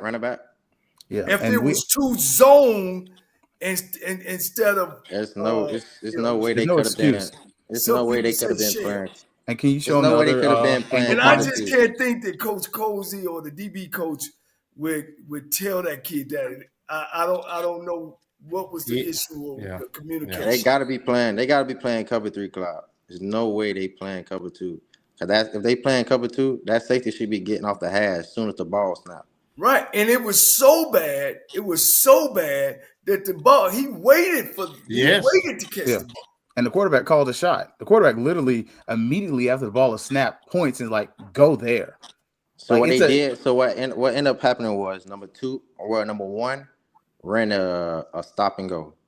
Number 2 ran a inside dead, and the corner bit on the dead and left the receiver wide open on the hitch and go. So my viewpoint is if they playing cover 3, he's midpointing 1 and 2. Him thinking that once that linebacker went out into the flats, he thinking, okay, he got his up under number 1, he good. He bit on number 2 running the dead because he did not have help from the safety. He's supposed to be midpointing 1 and 2, so he bit on number 2. There is no way that safety, he didn't have any safety help at all. But his responsibility, the reason is the quarter, the deep. He got to be deep. He messed up for sure. The reason why he didn't, I wouldn't say he bit on number 2. I don't know what he was doing, because if his eyes was on number 2, number 2 went away. The only way he should stop is if number 2 makes an outside release, not an inside release. Right. Moving back a little bit, you can see when he ran an in route. It's going to come right here, coach. Correct. Because the way the defense is, remember the safety is standing on that inside hash on that side. So he's running into the coverage once he ran that in. So that's not his responsibility. You're right. He's supposed to stay outside with the deepest guy. Yeah, he's supposed to. So, Wait, I want to say one thing, but Bishop said something, and Coach, we talked about this, and Bishop said the perfect defense should have been quarters. Coach, what did you tell me when we said that? And where was the guys? If it had been quarter, where should they have been lined up, Coach? We talked about line up at 12, when safeties at 15. Can we run it back at 12? When those receivers release off, and at 12 yards they still going, everybody should lock on. Can you show the can you go back to show the frame and show like what it was lining up at? So because I'm with you though, I think from the start this is messed up. Like just the formation itself. Keep going. Yeah, you got the middle linebacker out there. Stop right there. All right. That safety right now is supposed to be over number 2. He's not over number 2. He's are you talking about the one to the boundary? Yes, sir. The safety in the boundary. He's supposed to be over number 2. Why is he in the middle of the field? If it's shell, yeah. But him being in the middle of the field lets me know they are playing some kind of cover 3. Because there's no way. And let me point out what quarter halves is. Quarter halves is they playing cover 2 to the field. You see where the first corner to the wide side. But he should be outside getting some type of jam on this, and he's a flat player. This safety is a third player. He's over top. The other safety rolls to the middle, and that corner should bail. So you're going to have 3 across. Yep. You're going to have 3 across. Because the linebacker goes, the linebacker up top goes to the flat. He's a flat player. Yep. Which is what he did. He went to the flat. And there's no way that corner looking at that guy run flat that he thinking in his mind, let this guy run behind me. So it's got to be something between this safety and that. So look, it already Bishop, look. So we got the middle linebacker. He goes straight to the field. So in his mind, in the cornerback mind, there's nobody in the middle of the field. He's still wrong at the end of the day. He's still wrong. He's supposed to be deepest of the deepest. Deepest at the end of the day. The safety, you got the safety. You still got safety on the hash. What you mean? There's nobody in the middle of the field. So keep running, run the play a little bit. What? Stop. Now run it back just a little bit. Run it back. Keep going. All right, now run it.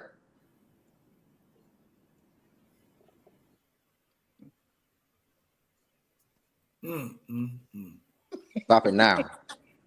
Damn, it's kind of hard to see that. So you got the DN went up on a running back. he messed up. At the end of the day, he messed up. He's supposed to be deepest of the deepest. But would you also argue that the formation in itself really sets the players up to fail?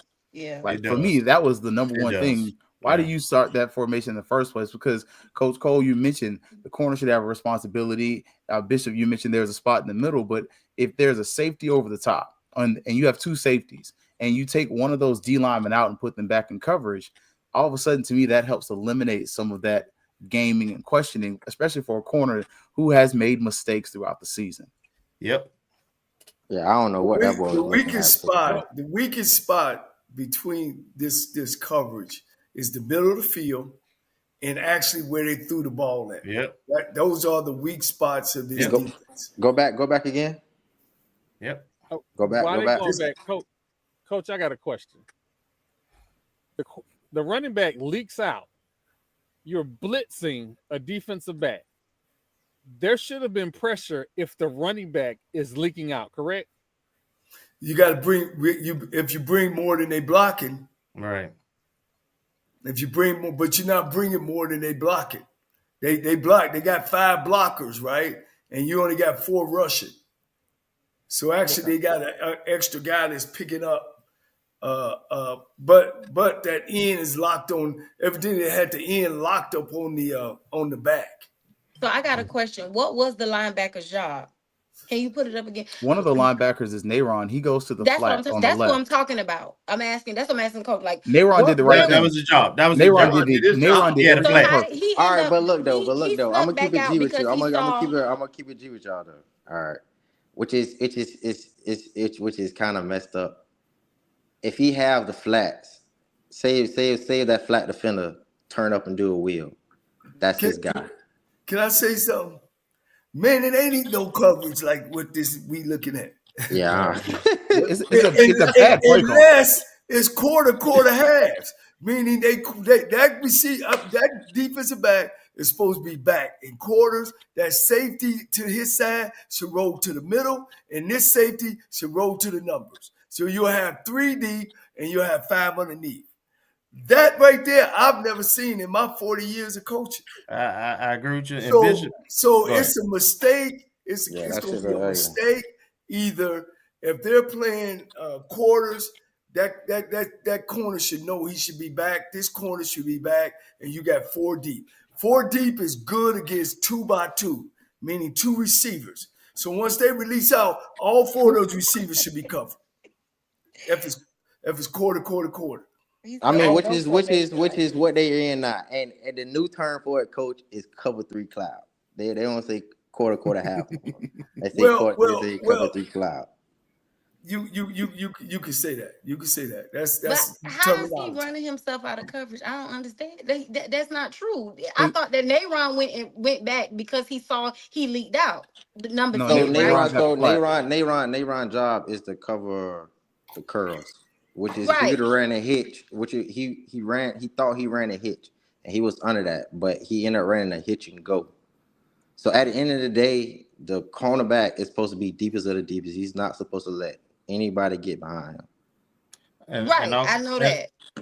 That's if it's quarters, but if it ain't quarters, and it's something else, I don't know what made that kid not get back.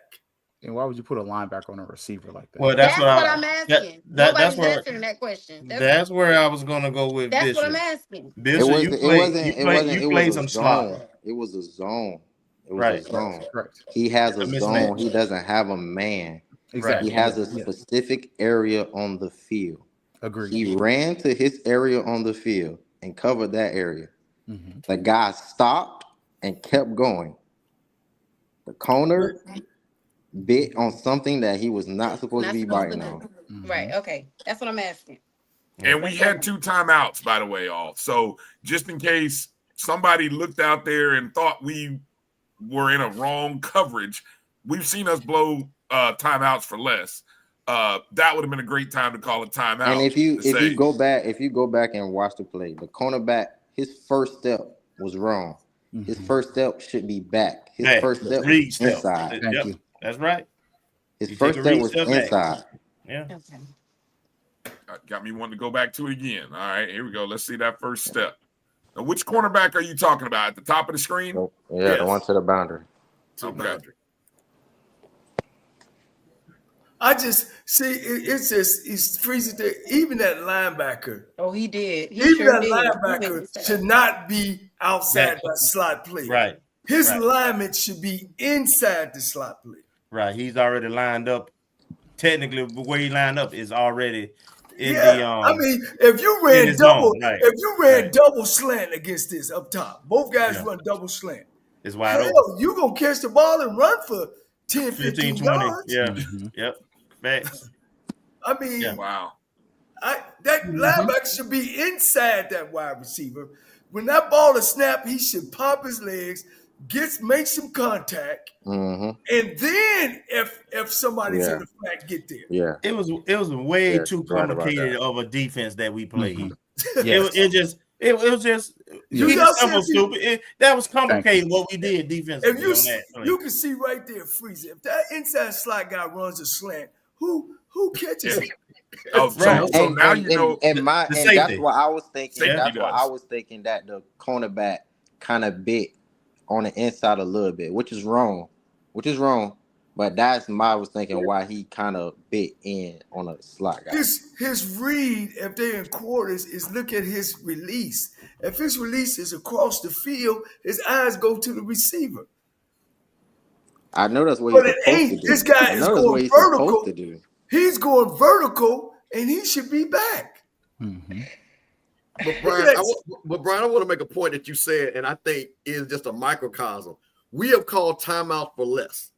And my thing is, when coach, and again, Bishop did the same thing. First of all, we came out of a timeout, guys. Understand that. You had the perfect So picture. everybody should know what we're doing. Okay, let's start there. The call is not on the fly. A timeout was called. To your Stop it point, right there. Brian, when coach and the thing, this is one time when we have coaches and players on here. Coach, the first thing coach said, Campbell, that guy doesn't know it. So I'm calling another to Brian, your point, because I don't think you guys know what we're about to call. Because the timeout doesn't matter. I think the linebackers lined up wrong too. I think the linebackers should be That's where I lined was up gonna in go. depth, Inside. like the field linebacker. Mhm. You see At what the least field by the linebacker- hash, right? Yep. Yeah, he should be at least by the hash. You That's why I take said I away didn't like the formation, you take period. away the inside. Mm-hmm. This is sad. I got the And if you look at the picture now, number 2, the inside guy got a free release. Nobody was his coach saying he should be lined up inside of him. Nobody put hands on him. The guy got a free release. But So we're if not you look playing at the man. cornerback, if you Yep, look he's at the coming up cornerback already. now, Yep. if you look at the cornerback now, right now he's called what they call midpointing. He's Yeah. trying to read 1 and 2 at the same time. He's trying to read both guys. And if you keep going, you know what that's saying to me, and you kind of right, is that he's in some type of 3 coverage. that's why I say cover 3 cloud. So if you keep going a little bit, longer, keep going a It's a little bit. touchdown right here. Stop. He's beat. But the problem is, regardless of which coverage it was, he's beat by both guys right now at this point. He's flat-footed and he's moving forward while they running toward him. Yep. He don't allow them to get too close, and he ain't even in his backpedal. He ain't even dropped his hips yet. Yep. Man. And you got cute by dropping a linebacker, whatever, in coverage too. Like y'all are pointing out, the play is too bleeping complicated. Like, It is. as Kelvin said, keep it simple, stupid. Like, and the crazy part is you have people who played football, coach football from high school to college level that are all saying the same blessed thing. That one, the formation was trash. Secondly, the execution was trash. And then the end result is trash. So what do you get? You put trash on top of trash and on top of trash, and you get more trash, what ultimately ends up in a failure. Like, it's garbage, man. Like, and it's so crazy that you're not even armchair. I'm pretty sure most people in the stadium saw it. And even Cozy said he dropped to a knee when he saw the play going on. Like, bro, it doesn't make sense. Simplify your game so that the players And can you put saying back. you guys had timeouts left? Yes. Then somebody from up top should have done that and called downstairs and say, we lined up wrong. We need a timeout. But defense coordinator's on the field. And the defensive play caller. Well, I see we've dissected this, the secondary and all that. I just can't get past how the quarterback had time to be a air traffic controller. I mean, I understand that though. We only he wanted to. Like Coach said, we only had 4 rushes on 5. This Right. man had time to survey the field and go deep like he's playing backyard football. Yes. And waited for him to get there. He also waited for him to get there. But 4 on 5, and out of that 4, only 2 were true defensive ends. The other 2 were really hybrids. So that's another thing where go back and look at that left tackle. That left tackle is doing the same thing every left tackle has done to FAMU. Own whoever blitzes. Like you I'm sorry, that's a 200 and some pound man going against a 300-pound man. You're not supposed to win that fight. Roster construction. And then it was a delayed blitz. Why are we pretending it's 4th and 8? If we coming, damn it, we gonna get up on that line of scrimmage and we coming. Well, see, this is the thing. Well, Brian, this is the thing. Me and Coach, this was the crazy thing. It's about putting, and I think what Keith is talking about, playmakers. If you're going to bring a slot guy on it, the whole purpose is to shock the guy because there's another guy that the left tackle has to account for. The left tackle had nobody to account for. He accounted for the slot guy who was creeping up, basically became a small defense in my size. Right. So there was nothing to give any confusion It was in no anything deception. like that. So again, to Coach's point, and Coach, we literally talked to 3 or 4 defensive coordinators. So Coach's point, if you're going to do that, you might as well just rush 3 and drop 8. If you're going to do that. That was my whole and mind you, the time also plays in a factor too, because remember, the only thing that can beat us is what beat us. Yeah, right. The only thing that can beat us is what beat us. Don't let him get in the end zone. And if he stands in the pocket, who gives a crap? Because he's eating up clock while he's standing in the pocket. Let him sit up there, bounce, and make him throw a short to Coach's point where you tackle him. Right. And now you got to run. Are they trying to get the field goal guy out there? Because now you're talking about 10 seconds left.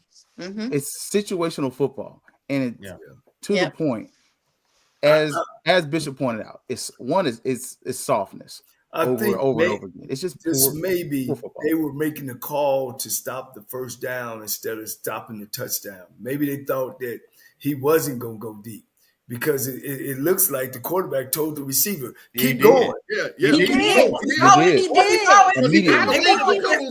I think that's why I just not corner kind of bit, assuming that they won't go for the first down and not for the touchdown. Yeah, so the defense might have been set to stop the 8 yards and forgot about that's putting the cart before the horse. Yeah, and I'm saying that in a nice Christian way. That is bad coaching if that's the case. But you're right.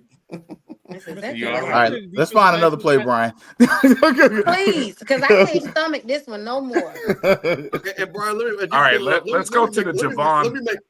Brian, let me make one quick point and why this is important. Yes, because it's a lot of YouTube. It's a lot of YouTube shows out there. But this is why I had Coach on. And thank you, Bishop. Because what I hate is people that don't, and we've seen this because I think Kelvin, we talked about this when the guy was talking about why they didn't have a certain guy and you couldn't even do it. So I want people to understand when we're critiquing this, that's why I had Coach to come on. Because I don't want nobody to say, oh, you guys are hating and you guys don't know what you're talking about. You never play. You got a championship player here and a SWAC championship coach here. So it's not us. It's Coach that has won a SWAC championship explaining to you guys why this play didn't work. So I want to be clear on that. Yeah. All right, let's go to another play that kind of broke our back right after we had just gained the lead 27-24. And then we go to Javon Ross, a 67-yard scoring play here by Ross. Same person going to miss the same tackle doing something stupid in a second. This one right here. This right here. Just tackle. Just tackle him. Yeah, he grabbed him. I think this was touch football. Just tackle him. He tagged him. Jump on his back, for goodness sake. I mean, one thing, all that. The ball out, right? I thought he was trying to rip the ball. He does. One thing that sticks out to me about this play is speed. All that other stuff, man, that boy caught that ball and got up out of there. He was trying to. Like I said, he said, Coach, give me the ball and let me show you. That's what he did. But he didn't outrun But 19. yeah, no, Man, yes, he did. No, he Yes, did. he did. Oh, yeah, That he I'm missed the telling you, he tackle. outran that boy. Yes, he did. And He just 19, missed the and tackle. 19 Come made a on, bad guys. decision Bro, too. that man outran, outmarked. This is He tackle missed football. He missed the He just tackle. missed the daggone tackle. At the end of the Yes. day. He still He outran made him. them two. He made them He other two guys he miss. ducked his Yeah, he shoulders. Watch him drop his shoulders. Well, see, I'm like Bishop. said no. If you even with leaving, he was already beating him because the angle was bad. I'm trying Yeah. to tell you, man. Angle That was bad. young man got up out of outran there. him to the sideline. Man, if he grabbed the guy lower and really sell out trying to make the damn tackle, Look right he here. could've made the He's tackle. already blowing past him right Right here. there. Boom. But he still got the angle. He's past With him. I with want y'all to everything- understand he's past him. What is y'all not past him. understanding? He's Even he's past gone. him. If He he is even not- he's past him. All right, yo. He had the That angle, is, but he outran that the is not angle. that bad. That's not hard. That's not hard. He should have dabbed low and not. Yeah, hit him. grab the leg. slap his Just grab the leg. I thought myself fall and trip him up or something. Yeah, he Slap should. ankles, push him out of He should have bounds. went for Not his that ankles DA. instead of high. He got both hands on him high. That's all I'm saying. Whether he was outrunning the angle or not, Can that you go that back? is not a hard tackle. Yeah. Can you go It's not. back? Can you go back where he catches the ball at? Oh, the middle of the field, wide behind open, my brother. Now stop right there. He almost See, fell there. see, on defenses, they got what you call fits. What are fits? Fits is I need to make the tackle. I need to make the ball go inside. See, that linebacker overran him. And it happens. That linebacker should be behind him because the safety is up the other fit. The linebacker should be tackling from the outside in, and the safety should be coming in. What happened? He overran the play, and the kid made a great move on him as well. See, that linebacker should have been on the outside, and that safety is in perfect shape. He should have been trying to tackle him from the outside in. And unfortunately, the guy just makes a great play. Why are we Amazing because he defensive line slipped. on our and back? Because he see, managed to hold- a lot he of held himself up. times the defense always want to force the ball inside to these other players. You know what I'm saying? Correct. Because the You sideline, got help there. That's right. The sideline it'll help you yourself, but you always want to try to turn the play back in to your players. And I'm gonna make this point. All right. He could have did way more for the tackle. But how many times have we seen Xavier Smith do the same exact thing? Yep. No, that boy. How bad many boy, man. times did we see Xavier Smith run past guys and have them reach out? You could have made that tackle, man. That young man is moving. Not if you ain't got your hands on him though. My thing See, is that's what I'm saying. You can't do that. You can't do that. Sidelines. It was not in the middle of the field. He could have pushed him towards the sideline. I didn't see Xavier over the man, almost like he's gonna strip. So I agree with you that they are even, and he was being beaten, but his effort on the tackling was pure trash. Yeah. Who was that got pancaked? I'm with Bishop. He was beat. If it was if that guy had a rattle on and he did that. I agree with So you. let me ask you. I would say the same thing. This was my thought about this I'm play, talking right? football now. I'm not talking uniforms. Okay, let me say this. This was my thought about this play too. Something we were talking about earlier, right?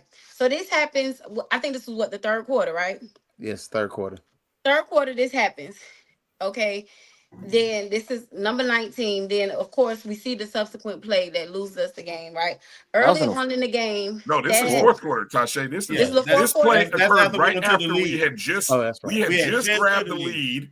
Okay. 27-24, just grabbed the lead, scored 18 straight points.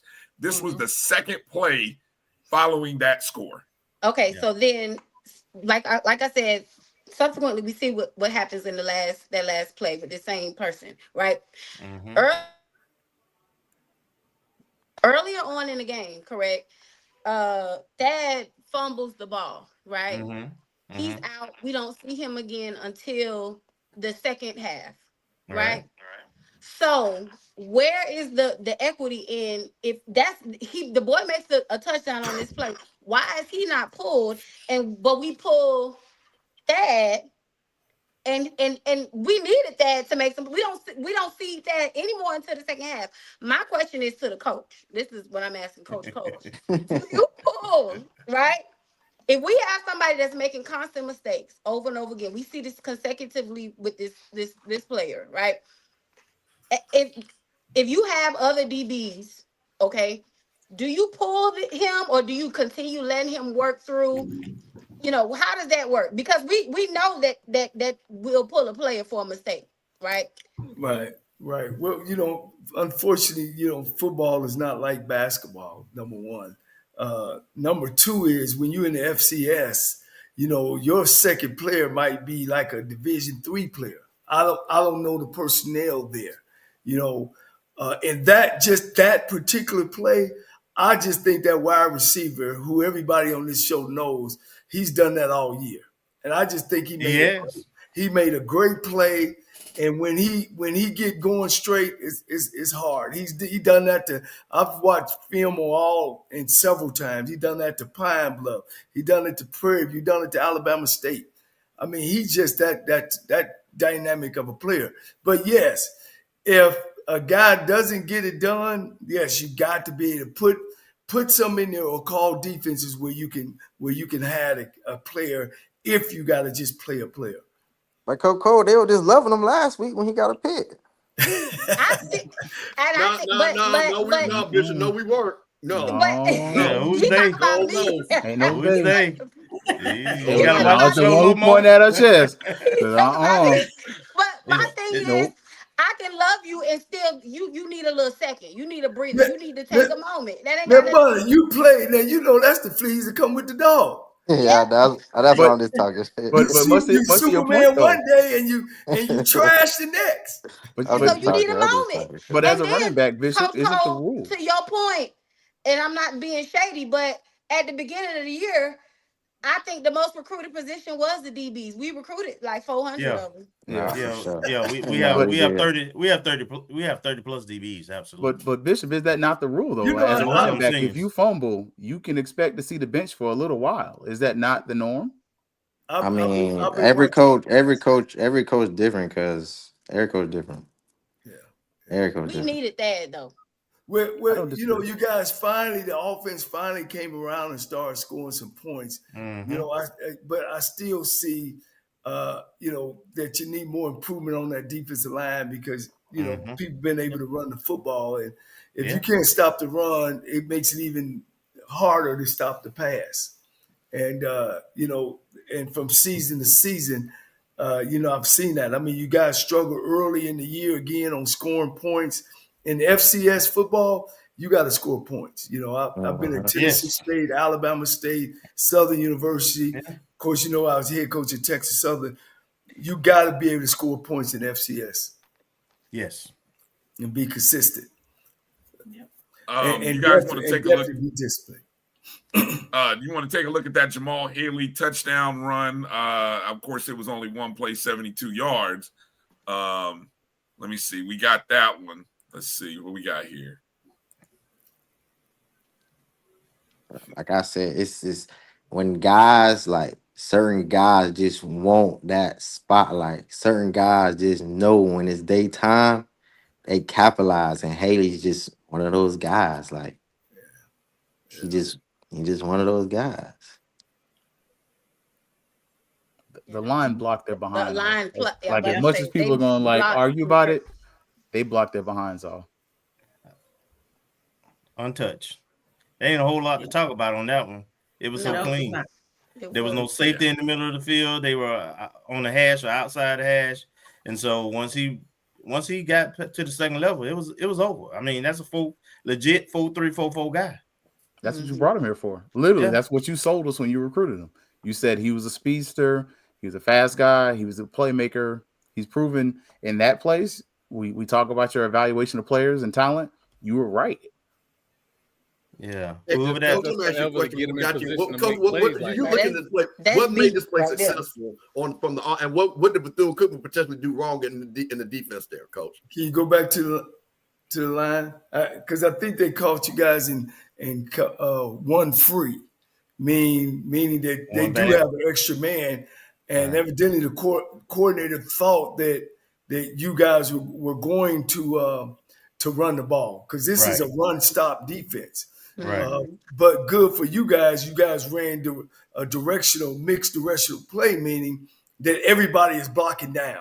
I don't necessarily have a man. I got a gap, which is good. And I can guarantee you, if I was looking from the backside, that one of their men ran two men into the same gap, which made the whole gap to hold open, and the safeties didn't see it. So you could slow it. It's a counter. This is a counter. And it looks like you have a lead blocker in there too, which helps as well. Right. Because the lead blocker immediately knocks the guy out of the hole. Everybody's on helmet on helmet. Look at that. Right. Everybody on somebody. Mm-hmm. Yep. And there you go. And really the problem is that linebacker, their linebacker should have made that tackle. Yeah. You see that linebacker right there on the 30, he should have made that tackle. And he that guy he might have got held a little bit. That guy probably was holding too. Yeah, he probably got held a little bit. Maybe, just he did get turned. Cause see that line, ain't no way that linebacker should have got a hand on that back. Hey, what's my lady to talk to say they need to take him out? Yeah, I'll take his ass out. You don't cost us a touchdown. You should have been unblocked free. No, leave him in. He was on their team. Leave him in. Let him stay. Yeah. And then so that was one touchdown that got us a lead. And then here's another touchdown after we gave up that Javon Ross. We came back, and here's this was the last play of that 9-play, 75-yard drive where we would score. This was the play before, but here it is. Counter again. I think there's another counter again. This was a counter again, if I'm not mistaken. Yeah. Counter my favorite run. Why is it your favorite though? If you can share for the people.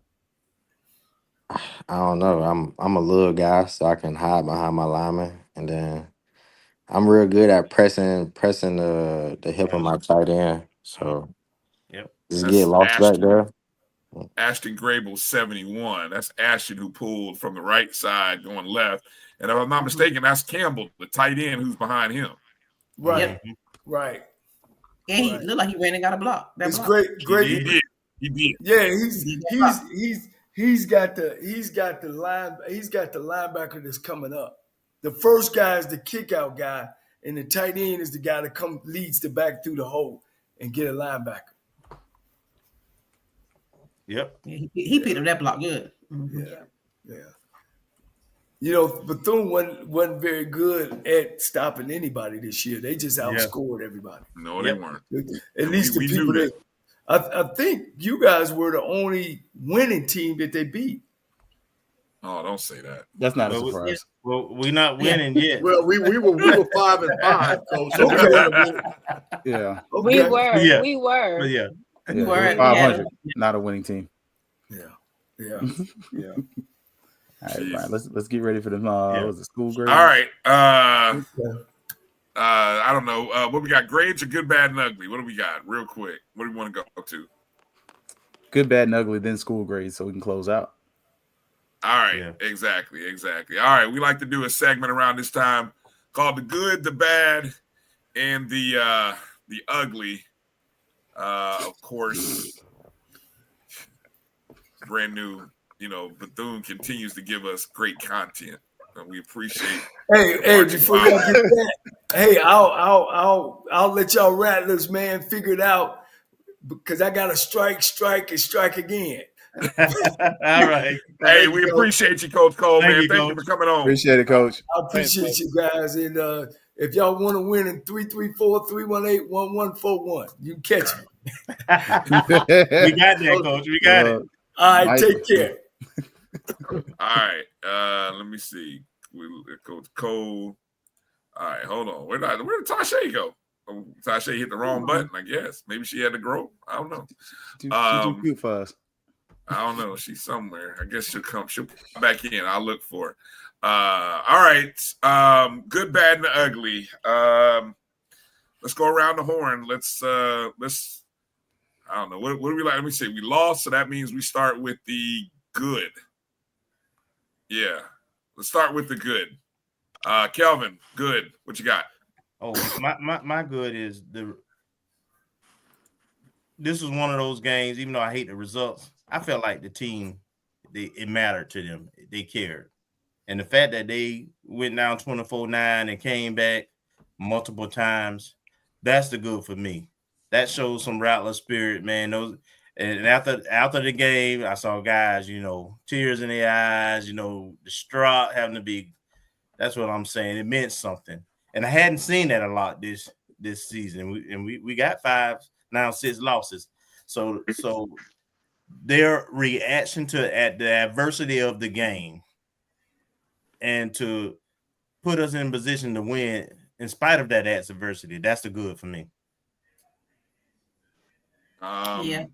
The good for me, I'll go with the performance of Franklin and Haley today. I thought combined, Thad was 11 carries, 118 net yards, 1 touchdown. Haley was 6 carries, 78 yards. I mean, those were chunks. 25 total carries from the rushing position, 195 net, 2 touchdowns. I don't know. That was the good for me. What you got, Keith? Good. I'm not even gonna take anything from the classic. It was good. It was a good experience for us to see everyone there. But honestly, I'm gonna go to volleyball. Like winning the SWAC championship as the 8 seed. I'm sorry. Look, I'm buying some trophies. I'm sorry. Look, you can say what you want to about me. I don't care. Thank You you, got Troy. me front This runner. just went left. I don't give a poop about nothing but the tie. Blitz FAMU Blitz, but it's the SWAC champions. That's what I need, because right now with this football team, you got us asking and answering unnecessary questions. Somebody getting fired, somebody gonna be the next up. Like it's the volleyball team. That's my good. All right, Mr. Campbell, what's good? What you got? Well, I'm gonna do like they tell you to answer one, but I'm gonna give 2. I'm not a big band guy, but I did watch the halftime. I think the Marching 100 totally showed out against Bethune-Cookman. Like, I'm not a big band guy, but I was really impressed. But the good also, which makes me mad, is the level of explosive plays that I knew this team had the potential that we saw. And again, it was like, where was this at against the Howard game? Where was this at when we were 3-3 against Jack State, where we had the crowd, and if one of those explosive plays, again, we know Jack State would have won, but I'm saying explosive plays turn games around. They do. So when you do that, and that's the thing about it, which again just drives me nuts. It would be different if we just did not have that level of explosive guys on this team. So that's my good. Troy, what's your good? So like Mr. Campbell, I got more than one. I'm gonna start with the easy one, and I'm gonna work my way down. First, having an SID that responds to emails, I love that. That is amazing. There you go. We were able to cover the classic for the first time because we had a working SID. Number 2, Dennis Driscoll. Shout out Dennis. Yeah, so. shout out Dennis. He bailed me out. Number 2, RJ, man. I have been critical of RJ, and he has progressed. He's grown. Mm-hmm. Mm-hmm. And for anybody not to see that is crazy. Number 3, to the people who govern the press box, thank you for not throwing me out. You was all right. So you were that guy? No, somebody was telling me. I had to go down the hall. To celebrate the touchdown. Troy was I heard somebody was coaching in the press box. Troy was all right. Yeah, it was some coaching in the press box.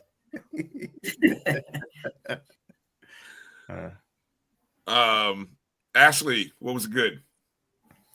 So 2 things stood out to me, maybe 1.5, because Kelvin already said it about like the resolve of the team. They just had some fight in them, which we've seen at times throughout the season. But they really had some fight in them, and being down as at the half at the amount that they literally held on and held them and scored points. I love the fight even with the adversity. But my true good is that it felt like to me that Baby Birds had like a coming out party almost.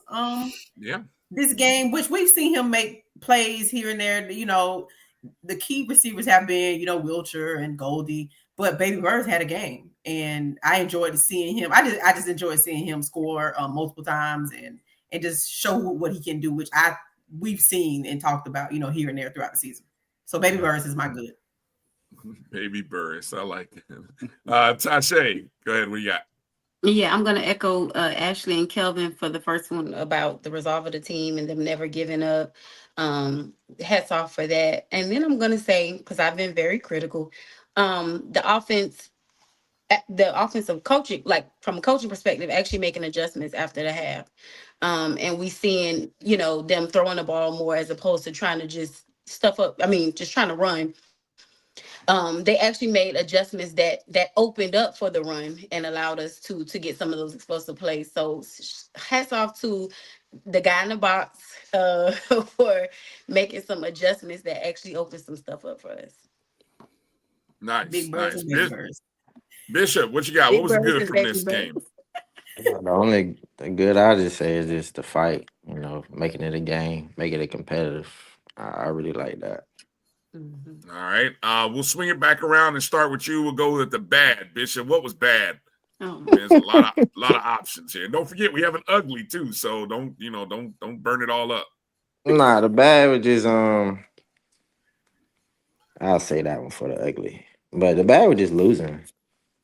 Yeah. The bad is that last play. The ugly is No. That's the bad. the bad is that play. That last play. And then the whole first half. That whole first half and the You last stole play. mine. Look, Right. Do we have a unanimous bad here?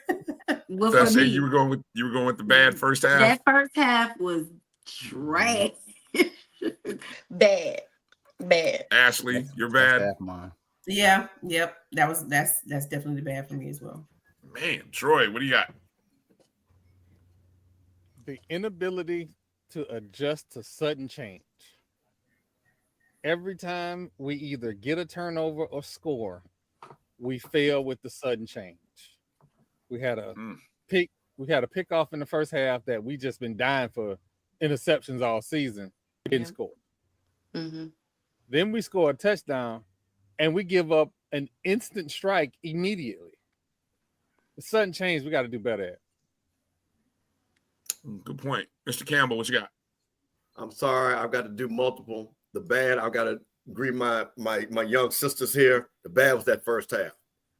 Bad for Bethune-Cookman was what the hell that drum major was trying to do at the Battle of the Band. That did give me some comfort. Yes. Seeing that. And then I'm sorry, the bad is the conference call and the interview with Coach Cozy. That was just bad because you put us in a position where it seemed like you don't feel that you're getting supported. And then you're saying where the change in administration, nutrition, NIL, and then I can start naming things. And I'll say, I'm from Jack State that has 6 presidents in the last 5 years. So you can't blame the presidents at FAMU. We have a person that tried to do NIL and has worked and gave $40,000. You're going to tell me the 220 Club doesn't help with nutrition and the boosters don't help with nutrition? And, so when you say these things, and then in the end, you say the best players are transfer portal guys. So to me, that's just bad because, again, we're here to support Coach Cozy. And all those people that he feels is not supporting him, I can say otherwise that they have. And I think everybody here is a champion for the program. We don't care who the coach is. We're champions for the program. So that was kind of when you hear that, because what happens is other fan bases, and maybe he didn't mean the way he said, but people hear what they want to hear. And I just was kind of disappointed when I'm hearing things about NIL and, why we're not winning and nutrition and things like that, Go ahead, Keith. I'll hold my comment for a second until after Awesome. Keith. Go ahead. I forgot to give a good to the fans. Thanks for everybody showed up. We stayed about on our own pace. So that was good. 55,000 plus. 55,000 Yeah. plus. We're upholding the standard. I think my bad was the defense, honestly. And it was the inability. Troy kind of hinted at it, but it's the inability to make personnel switches. And it's gone on throughout the season. And even on the last play of the game, we spent half that time talking about why the HEW hockey sticks was this person there. Why the HE hockey sticks we lined up like this? And defensively, why is it so complicated, right? Like, why is it so complicated? Like, at a certain place and a certain point, you're doing too effing much. And I think that has to be said. Defensively, we just are not supporting, because we talked about the sudden change and these other things. But it's just, for me, defensively, I don't think we're doing the smart things, because offensively, you can point out where the adjustments are made. Tashay pointed out there were second half adjustments made because you were anemic in the first half. Then second half, you look solid. So for me, it's the defense is a bad, and it's something that I don't see a lot of improvement on, especially when you, the coach, in the first morning post game, I talk about the number of seniors in the secondary, and it's like, this don't make sense. This don't make sense. Well, if they're that experienced, one, why are they still making the same mistakes? But two, why are the HEW hockey sticks are they still out there? All right. So it's kind of interesting. Your bad had to do with the comments, Steve, because my thought as I saw all that starting to play out, my thoughts about the comments, which is, maybe not so much the bad, but Colsey, and I've talked to him, and he's had maybe five now, 5 athletic directors in his now 2 seasons as the head coach. 5. And 2 or 3 presidents. I don't know. Okay. Now, I know people want to use Jackson State as the standard of this conversation, but the one consistent that they have had is Ashley Robinson. And I've had the pleasure of talking to Ashley Robinson when I talked to him at SWAC Media Day, and I finally got a chance to kind of understood that, this man is the truth. Because I asked him, I said, how do you, with all of the changes and leadership changes at JSU, he talked about being able to coordinate and talk to all of the moving people, places, and things, but he's been consistent. So coaches can do what they can do. The programs can continue to move forward and be successful because he's there. So my only interpretation of what Colsey was saying is, when you've got instability with our athletic directors, instability with our presidents, leadership, we know just go look at the athletic staff directory and look at all the vacancies right now in the department. No one's making excuses, but I understand. I understand the challenges that he's dealing with. So I think that's all that I kind of interpreted that. And, I don't think it was a dig or I know it may be viewed that way. Well, can I say before you go? Please, let me just say this. Go ahead. But volleyball, but softball, but golf. People are winning championships with that same instability. But winning. Okay. That's all I'm gonna say. But Bryan, my only thing is, but Bryan, here's the thing. While he's been here, he has not been in the main seat. Okay, nor was he the assistant. So he's only had 2 athletic directors. Him, one of those athletic directors. 4. No, I'm talking about him as the head coach. Yeah, 4. He started with Tiffany. Then it went to Michael Smith and Angela. Then it went to Angela. Then it went to Travis. Don't forget Travis. And now Michael Smith.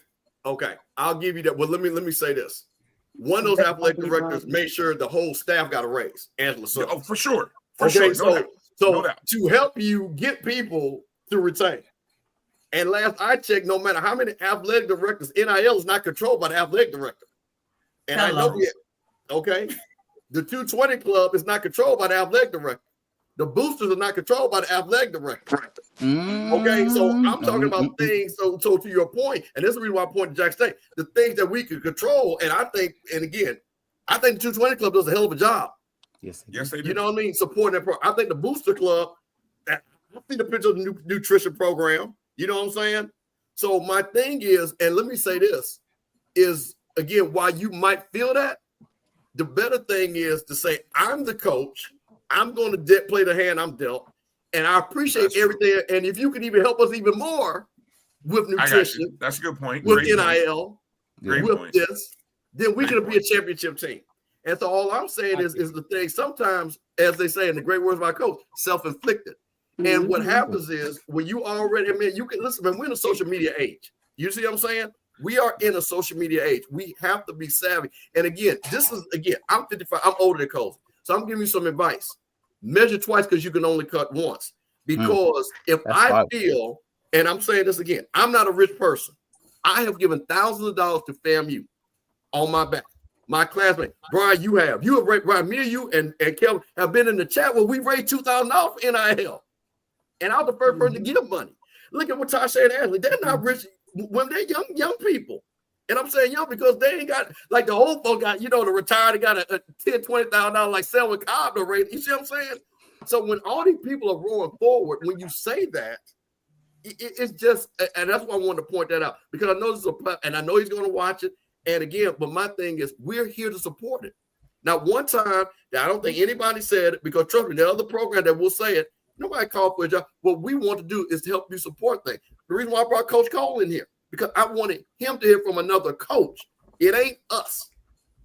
So my thing is, again, so I wanted to, so to your point about the again, it's numbers, but again, I can still say the same thing about Jack State's presidents. Still the thing. Now, Ashley Robinson was there, but it doesn't stop Ken and them from 1400 Club. You see what I'm saying? And the Blue Bengal Club. And the FAMU has the same strength. And Tasha just said it. We win in other championships in other sports. And volleyball, who was the 8th seed, and that's what I'm saying. I'm going to say this and I'll get on my soapbox. And this is why I try to explain my prayer report. When you're a champion, you know how to act like a champion. That's it. That's why volleyball won. Because it doesn't matter about no 8th seed. Those Don't girls matter where you are. It don't matter. Don't matter. Non-revenue producing sports. I'm going to leave it at that. No, good point. Good point. My only other bad had to be the fact that Bethune Marching Wildcats didn't stick around to do a 5th quarter. That's my only That's bad. the standard. They never do that. I'm just saying. I mean, it is what it is. It still sucks. But anyway, go ahead, Kelvin. What's your bad? And then, well, Keith already said the bad for me is the defense, in particular fourth quarter defense, and that fourth quarter defense been bad from Howard to now. And so the fact that it's never improved, it looks exactly the same. We cannot maintain leads in the fourth quarter, no matter who we play. We played Alabama A&M, who had a bad offense. They still put up multiple touchdowns. Pine Bluff, Southern, no matter who we play, our fourth quarter defense is awful. And then my only input with what Steve just said and Ashley, for me, Bryan, all I know is Jamie Shute ain't making no excuses. Brittany Bill. Coach Bill ain't making no excuses. Goat Con. The tennis coach, Nikki, ain't making no excuses. You won't hear him say it, and you won't hear him say it, period, number one. But you sure ain't finna hear him say it after a loss. Good point. That part. Good point. Yeah. As it relates to the ugly, does anybody have an ugly other than the last play? Because I think unanimous ugly is the last play. I got a different ugly. Okay, ugly. Let's hear it. Kind of leading to some of y'all's bad, but I'm saying it a little differently. There isn't a Rattler that I've ever met. I'm not an alum. FAMU gave me my first real job. There hasn't been a single Rattler that I have met. Y'all know what happened with my mom. Rattler support. You can't ever say out your mouth, I don't have enough. Because I witnessed and I paid with my own money a person that we generally or consensusly did not like as the AD say, I need help. And in a week, she had the help. Closed mouths don't get fed. Ask for help and you'll receive. Also, when it comes to NIL, you have apparatuses in place. Use them. Bump NIL. Don't nobody deserve NIL. I'm just saying. In this new world, I think they talking about in recruiting, Bishop. Yeah, in this new world of future. You also have to be a proponent of this new world of college sports to the faithful. So you have to sell the new college era to the faithful as a spokesperson and CEO of the football program. Stop telling me about what the seasoned Rattlers won't do, because they have done it. I've seen them do everything they've been asked. Stop it. Yeah. You're making it But hard speaking for of people to NIL live though, over here. we gotta really like get it established. Like I understand everybody, you know, got their own like little collectives and different things. We need one main thing, one main objective, one main source that everyone knows that this is the collective, this is what we're gonna do. And from there, we need to establish a program on how athletes can qualify for. Because transfers coming in, just because you transferred in, I don't think you deserve an NIL. Mm-hmm. A freshman just coming in, he don't deserve an NIL. We complain about low resources, this, that, and the third. Why is we giving out all this money if we complain about low resources? We can't we gotta you gotta pick your poison. We gonna give out money or we gonna have resources. What we gonna do? Hey Bishop, only because I'm familiar with your story a little more. Kind of talk about what you do during the summers and even during the season. At least during the spring anyway. Oh, I used to While you was work. in school. Wow, for sure. I used to work. Tell them where you worked at. I Yeah, know I the used to work story. at I used to work at FedEx. I used to work at like FedEx. I used to go to FedEx at like 4 o'clock in the morning, 4:30 in the morning. Work there till about 5:36, and then go to morning workouts at like 6:37, and then go to class. And then every like break, you know, you got like summer break. I mean, like Christmas breaks. I would work at like tip agencies. I would work at like UPS. Mm-hmm. Wow. Yeah, well, I was and then like I used to work at Jimmy John's. Like during my I was supposed to be training for pro day. I was working. Like I was working at Jimmy John's while I was training for pro day. I always kept like a odd end jobs where I got paid, you know, found somebody that, you know, that's gonna pay me. Yeah. I actually used to work at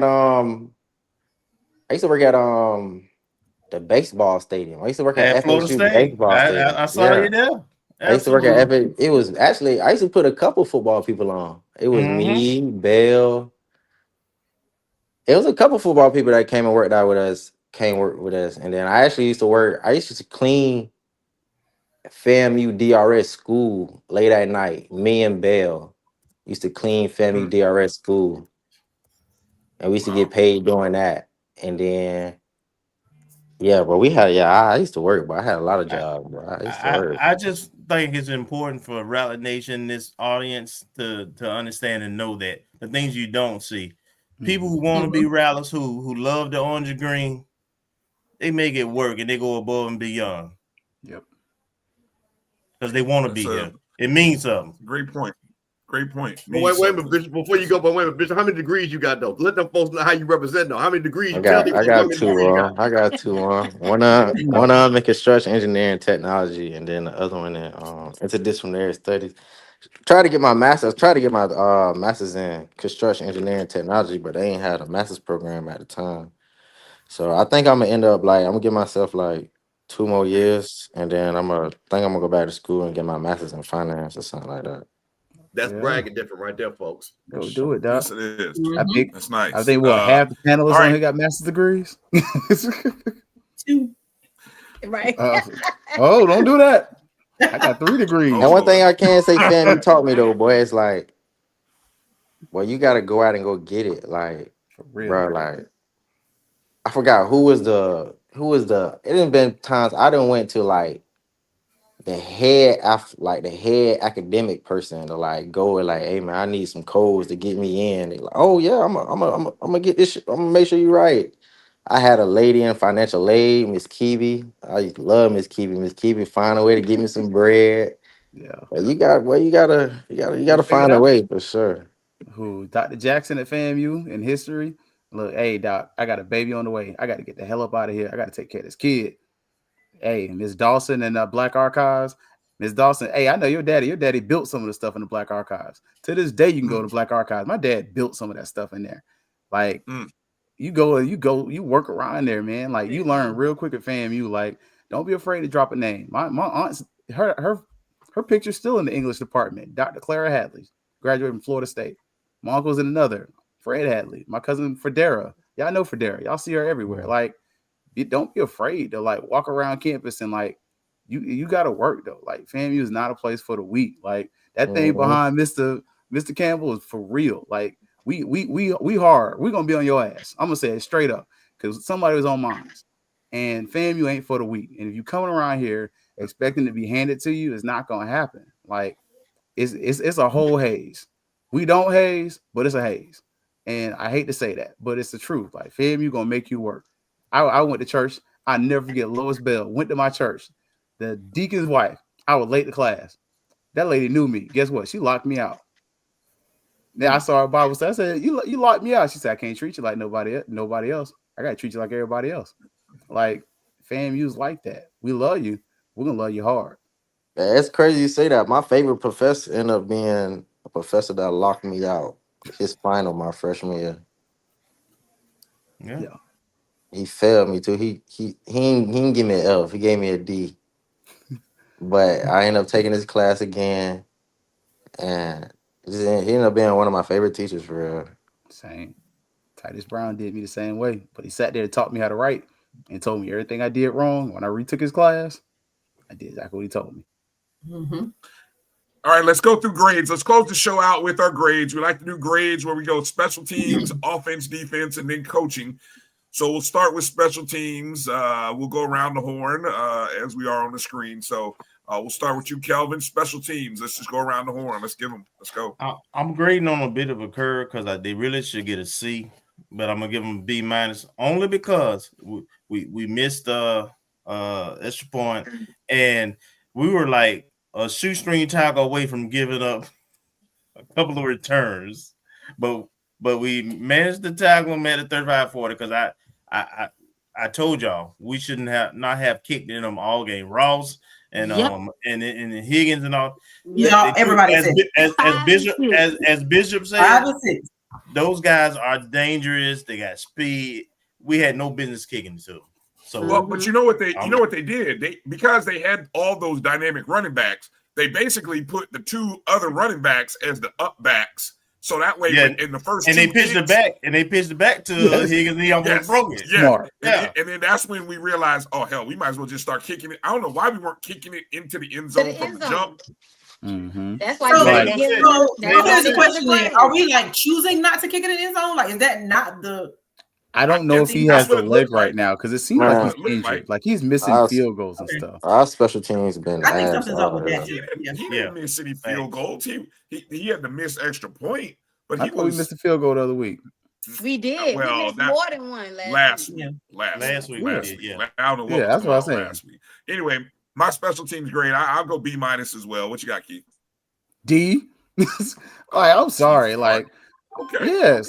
No, you call it. Kelvin said it straight up. All this fair catch stuff every time. That's coached. That's aggravating. Yeah, I'm sorry. I'm back to a C. You're right. I forgot all about you that. You missed the extra point. That fair catch is yeah. You're kicking to the most. We literally watched the video of this man return kicks against Jackson State and walk to the end zone. And you still kick it? Nah, man. You getting a D from me. And Bishop said special teams been ass. Mr. Campbell, what you got? We didn't get a chance to talk about this, but every play matters. And I'm giving a C minus because remember, if we kick that extra point, we're up 4. The defense is totally different. We don't have to worry about a field goal, and we keep everything in front of us. People don't understand that extra point probably lost us the game. Because if we're up 4, then we know that they have to score, and your defense and Bishop knows it, and Coach Cole will tell you. Then we really have to worry about anybody in front. You make sure nobody hits the end zone. Right. With 20 seconds left. So I'm sorry, I got to give them C minus because that right there changed, and we didn't get a chance to really focus on that because we say 1 point, but 1 point was the difference of what cost us really the game of how we even play defense. Yeah. Damn. Go ahead, Troy. Love the way y'all break this stuff down. I'm gonna go back again to the beginning of the season when we got all them 12,000 kickers. and that was supposed to be the strength of the team, I can't give you a passing grade based on their performance. I got to give you a D. When you have the ability to be A's all season long. I can't do it. Ooh-wee. Well, some hard graders. Go ahead, Ashley. 100% agree with Mr. Campbell about the mentality of the defense, knowing that 1 point doesn't sound like a lot when you lose by 6, but in the end, when the situation happens, it does affect the situation. And I was starting out with a C. My initial grade was C, but the more I listen, this is C minus. y'all help me come on put my grade. Yeah, Tasha. C. Bishop, any grade for the special teams? Yeah, can I give all my grades at once? Like I said, I'm just getting home from work. I gotta. Yeah, man. It's a long time. Go ahead, give us all your grades, and then we'll let you out of here. I know you've been gracious with your time tonight.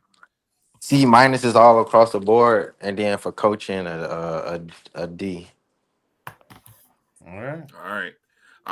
Bishop, let people know where they can find you. I know sometimes you're on. I don't know if it's every Thursday you're on with JP, but let people know where they can find you. Every Tuesday, Rattler Roundup. We go after this last game, we probably gonna hold off for a while and then come back even harder like during the next season. Cause like I said, I just moved to California and I'm still trying to get everything settled in. So like I just moved down here probably like 3 weeks ago. Hey, what part of California you in, Bishop? I'm in San Diego. Oh yeah, man. Listen, text me after this. My cousin played for the Chargers, lives out there. I got to connect y'all. Marcus McNeil played for the Chargers. That's your new big brother. I'm gonna make sure I make that happen. All right, for sure. I love San Diego. I ain't gonna lie. It's good deal. Nice. I got you covered. I'm gonna put you and Marcus together. I appreciate y'all for sure. All right, Bishop. Hey man, we appreciate your time, man. God bless. Be safe out there. All right. All right. Good night. All right. Good stuff. All right. We got everybody's special teams grade. Let's go offense. Yeah, you should have went defense first. No, because I got to. I know what everybody's defense is going to be, but anyway, Tasha, start with offense. Offense, I'm going to give them a B. I'm going to give them a B. Okay. Ashley? I'm going to give them a B plus. Okay. Troy? Wow. I can't believe I'm going to say this. I'm going to give them an A minus. Thank you. Give them an A minus. Thank you. With that first half? With the first half, I'm going to give them an A minus. And this is why I'm going to explain 4 why quarters I'm in going the to game, Tasha. 4 quarters. I have never given them an A this whole season. But when I'm looking at both Haley, who I criticized earlier this season, I didn't want him in the game. I'll be honest with you. He has come along the way. I'm like, oh, he is that playmaker. Dad needs more carries still, but the running game and the passing game, we have RJ going through his progressions. Like y'all complained about him not doing earlier in the season. Yep. We got to take that into account. So yeah, it's gonna be an A minus. I see you, EA, but yeah, it's an A minus. Go ahead, Kim. Nope, you said me? Yes, go ahead. Oh, okay. I'm sorry. You know what? I got to give Troy. I mean, we've been hard on RJ, and I know I've been hard because I'm a guy about big plays and big games, and we just didn't get. But this was a big game for FAMU. This was a classic, and on his side of the ball, they gave us a lead twice to win the game, and those were through runs and throws that he made. So I got to give him credit because I've given that boy hell. Now, do I expect more? Hey man, listen, we had Quinn Gray. You sit in that seat, we won championships. So that's what you expect. But I got to give him credit because 2 back-to-back, as Kelvin say, we gave it back to him. We could have folded right then and there. And he came back to a point where we were up. And with was 2 minutes left, Kelvin? Mm-hmm. Yep. Yeah. 2 minutes is on the defense now. So I got to give that young man an offensive beat. Yeah. Okay. All right. Keith, go ahead. Oh, they getting a B. I mean, Tashay said it best. It's cumulative. You got a D for the first half. You got an A for the second half. A D and A is a B. And, I can't give all the credit just for RJ. RJ was an A+. RJ was. I've been very hard on RJ myself. I don't duck no smoke with that. But I even said, hey, this last game, it wasn't his fault. RJ looked solid. The receivers dropped passes again. We had an early first half fumble, but in the second half, it looked like a completely different team. So when I started looking at that, first half was trash. Second half was amazing. I got to give you a B because it's a cumulative grade. There's 4 quarters in a football game, 4 quarters in a school year. I feel good. I'm glad Troy said A because I was feeling in my heart A, but I was going to be, I ain't going to lie to you. I wasn't going to say it unless somebody else said it. So, Troy, I'm going to stand with you, brother. I'm going to stand with you, and I'm going to say A- right there with the offense. I would not have said it if nobody else had said it. Ryan, you give them soft grades, sure boy. Hey, I'm a sucker. Sure as hell, Kelvin ain't going to give no damn A. So, nope. Thank you, Troy. Kelvin, go ahead. Your grade. You know the cousins ain't giving them no A's. Well, I mean, I gave him a what was that last week? Game? Yeah. Last week. So that's it. That's it. So they get a B. That first half was too bad. Yeah. That's the only reason. That's it. They get a B. All right. Here comes the part where the red pins come out big time. We come out with the defensive grades here. This is gonna be tough. Keith, I'm gonna start with you. Since you got your red pin out first, Keith. What you going with the defense? F, straight up. I can't. You had a couple, and so where I would almost give you a D minus, but especially at the end of the game, end of the quarters, you got an F. I gotta be right there with you. I can't. You had a lead twice, and you blew it.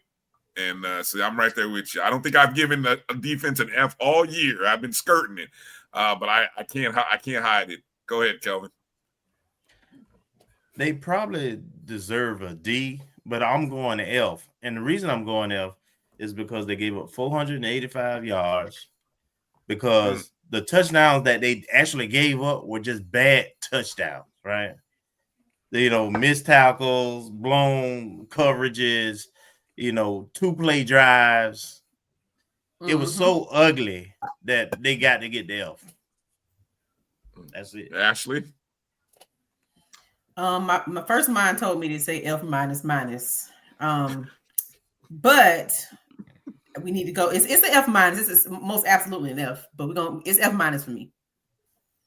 Troy? I softened up a little bit. Just a little bit. Troy? Man, I don't know if there's a grade worse than F. But like you brought up the stats, and this was a home game. Make no mistake about it. This was a home game, and they almost gave up 40 at another home game. Don't say that, Troy. Don't make me think about it like that. We've only won 2 home games this season. And 15 yards from being 500 yards of offense. So, yeah, I don't know if somebody put academic suspension. Probation. Academic probation. No, ain't no academic probation. Suspension.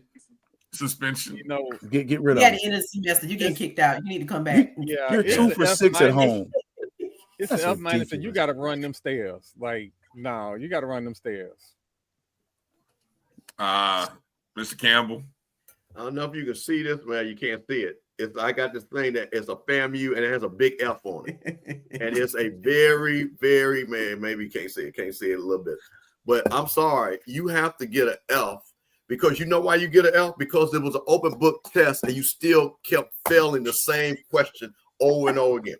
We literally told you, hey, this one right here, and you guys are all teachers, and you know this. Have you ever had a student and they say, listen, I'm going to put it back on the test again. Yes. This question is going to be on the test. Still miss it. And still missed it. Open notes. Not from the Howard game to this game, 3rd downs and plus, not 3rd and 5s, 3rd and 15 pluses.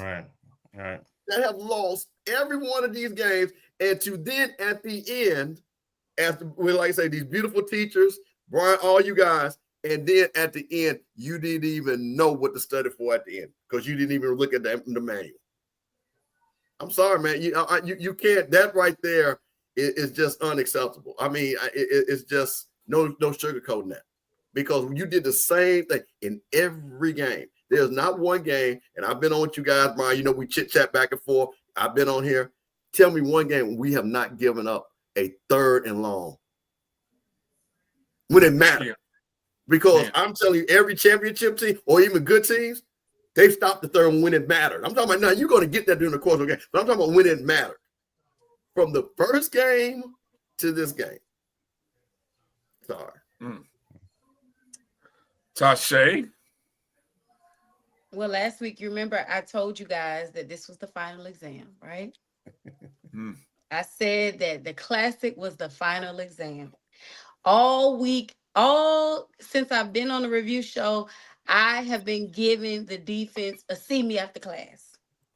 See me after class, see me after class, remediation.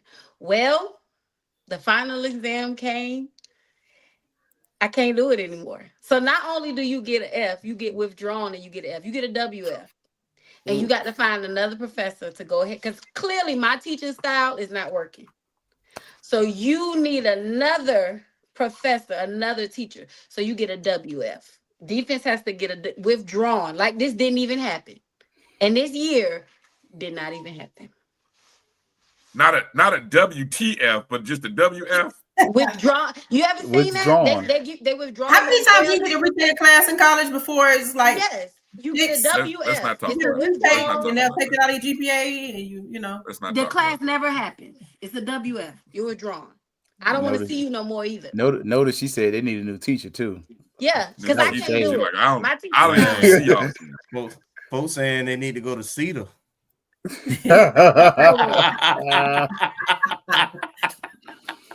That's cold-blooded.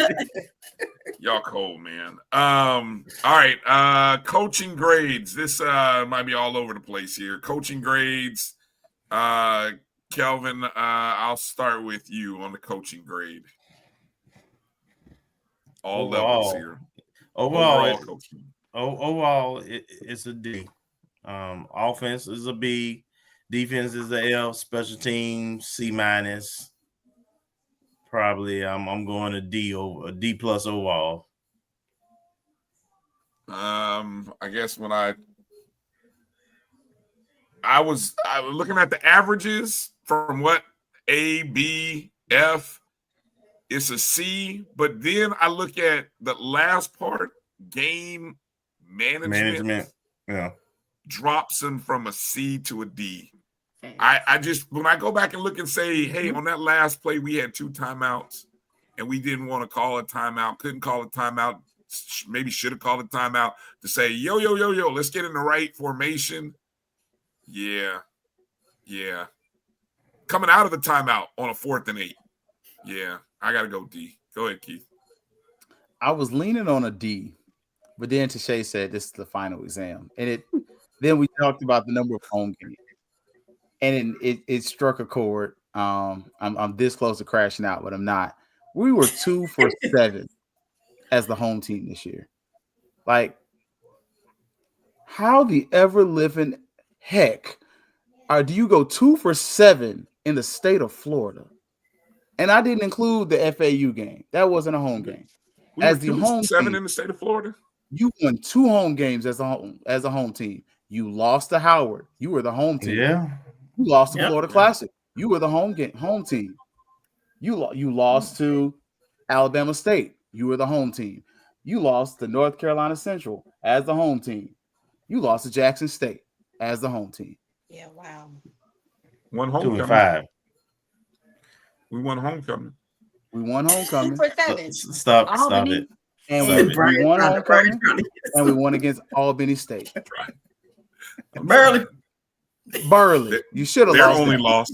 Their only loss of the season. So when I take that into account that this is your last home game of the season, I got to give you an F, because not only did you not protect Bragg, not only did you not protect the legacy of Bragg, you didn't protect the state of Florida, and that is an indictment upon you as a coach. State on the back.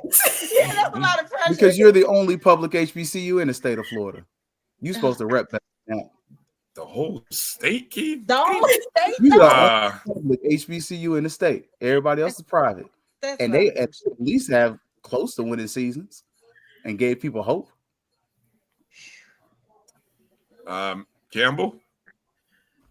I'm gonna start with this. You know how you have to give a presentation, oral presentation, stuff like to stand in front of the class and everything and present. I'm giving that an F. And what I mean by that is because you did not talk to those players when it was time to talk to them to win that game. That's communication. And that was a failure of communication. Because like you said, there was timeouts, there was things. Again, if we can see it, Bishop Bonnet, who's a player, Coach Cole, the alignment wasn't right. Somebody should have said, how many times we seen Kirby Smart run down the sideline and doing that jumping and timeouts? Because he wants to make sure the defense is right. Overall, because of the offense, got to give him credit. Overall, for the overall game, the best I can do is a D. That's the best I can do. Troy? Y'all know how much I love FAMU and how much I love Florida State. These Florida State people making it difficult for me to live over here. You come across Gang Street, you need to be better. You have to be better. We should not have questions of leadership in big games. And the fact that we didn't win but 2 games in the state of Florida, when we're trying to get more of the fan base to come to games, I can't let that pass. This F didn't start at the Classic. It didn't start against the 3 games that we gave up 40. This started in the offseason. This is a leadership issue. That's why I got to give it an F. Ashley. Well, clearly I'm easily influenced because I did start out with a D with my grade, but the more y'all talk, the more I think. D-. One band, one sound. I kind of came up in. I'm a team sport kind of athlete. Like I didn't play the individual sport. I played team sports. So much like that, those plays when one person out of place, we all kind of look bad together. So to me, while there were some aspects where the coaching was bright spots here, bright spots there, improvements from game to game in some of the coaching phases of the game, we stand with one band, one sound. You getting a D. You better talk to your coworkers if you want a better grade. Yeah. Tasha. Yeah. I'm gonna go ahead and give it a D. The offense was the one group member in the group project that did real good on their part. Like that, their part was real, but the rest of the group just did nothing. So I'm gonna give a D just because the offense did a little something. So I'm gonna give it a D. Yep, that's exactly my thought too. Well, the Rattlers are on the road to Itabena to close out the season on Saturday.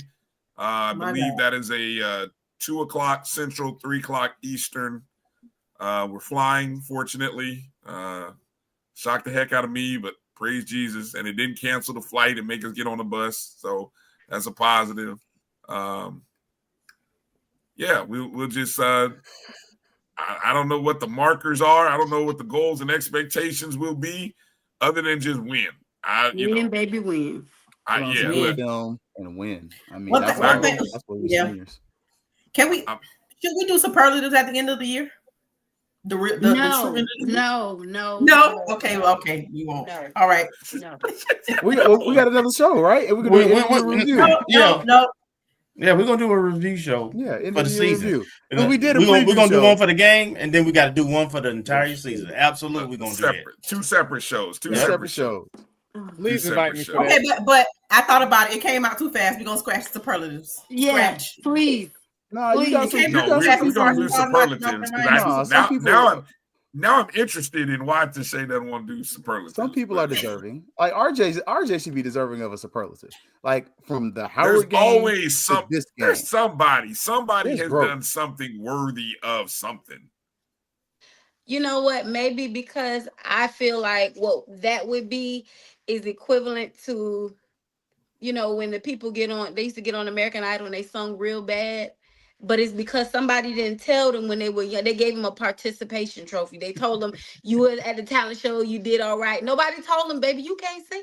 You don't sound good. And I feel like that's what that would be. While there are some bright spots, I just don't feel like this is a season where we should do anything like that. We can this is review, yes. But what are we? My name Lil Darryl. That's what we got a bunch of people going to go sing at American Idol. They can't sing. That's because nobody told them they couldn't sing. That's a valid point. But but you all know we don't do that on this platform with this group. Yeah, we don't duck no smoke. Yeah, so true. Yeah, so we ain't gonna have that problem. Let's go around the horn. Remind people what you got upcoming this week. We'll start with Tasha and Ashley. What you guys got going on this week? Any shows going on this week? Go ahead, my girl. Actually, we don't, because our typical day is on Thanksgiving Day. So we're going to go ahead and tell you today, happy Thanksgiving. Enjoy your friends, enjoy the food and the family and a good time.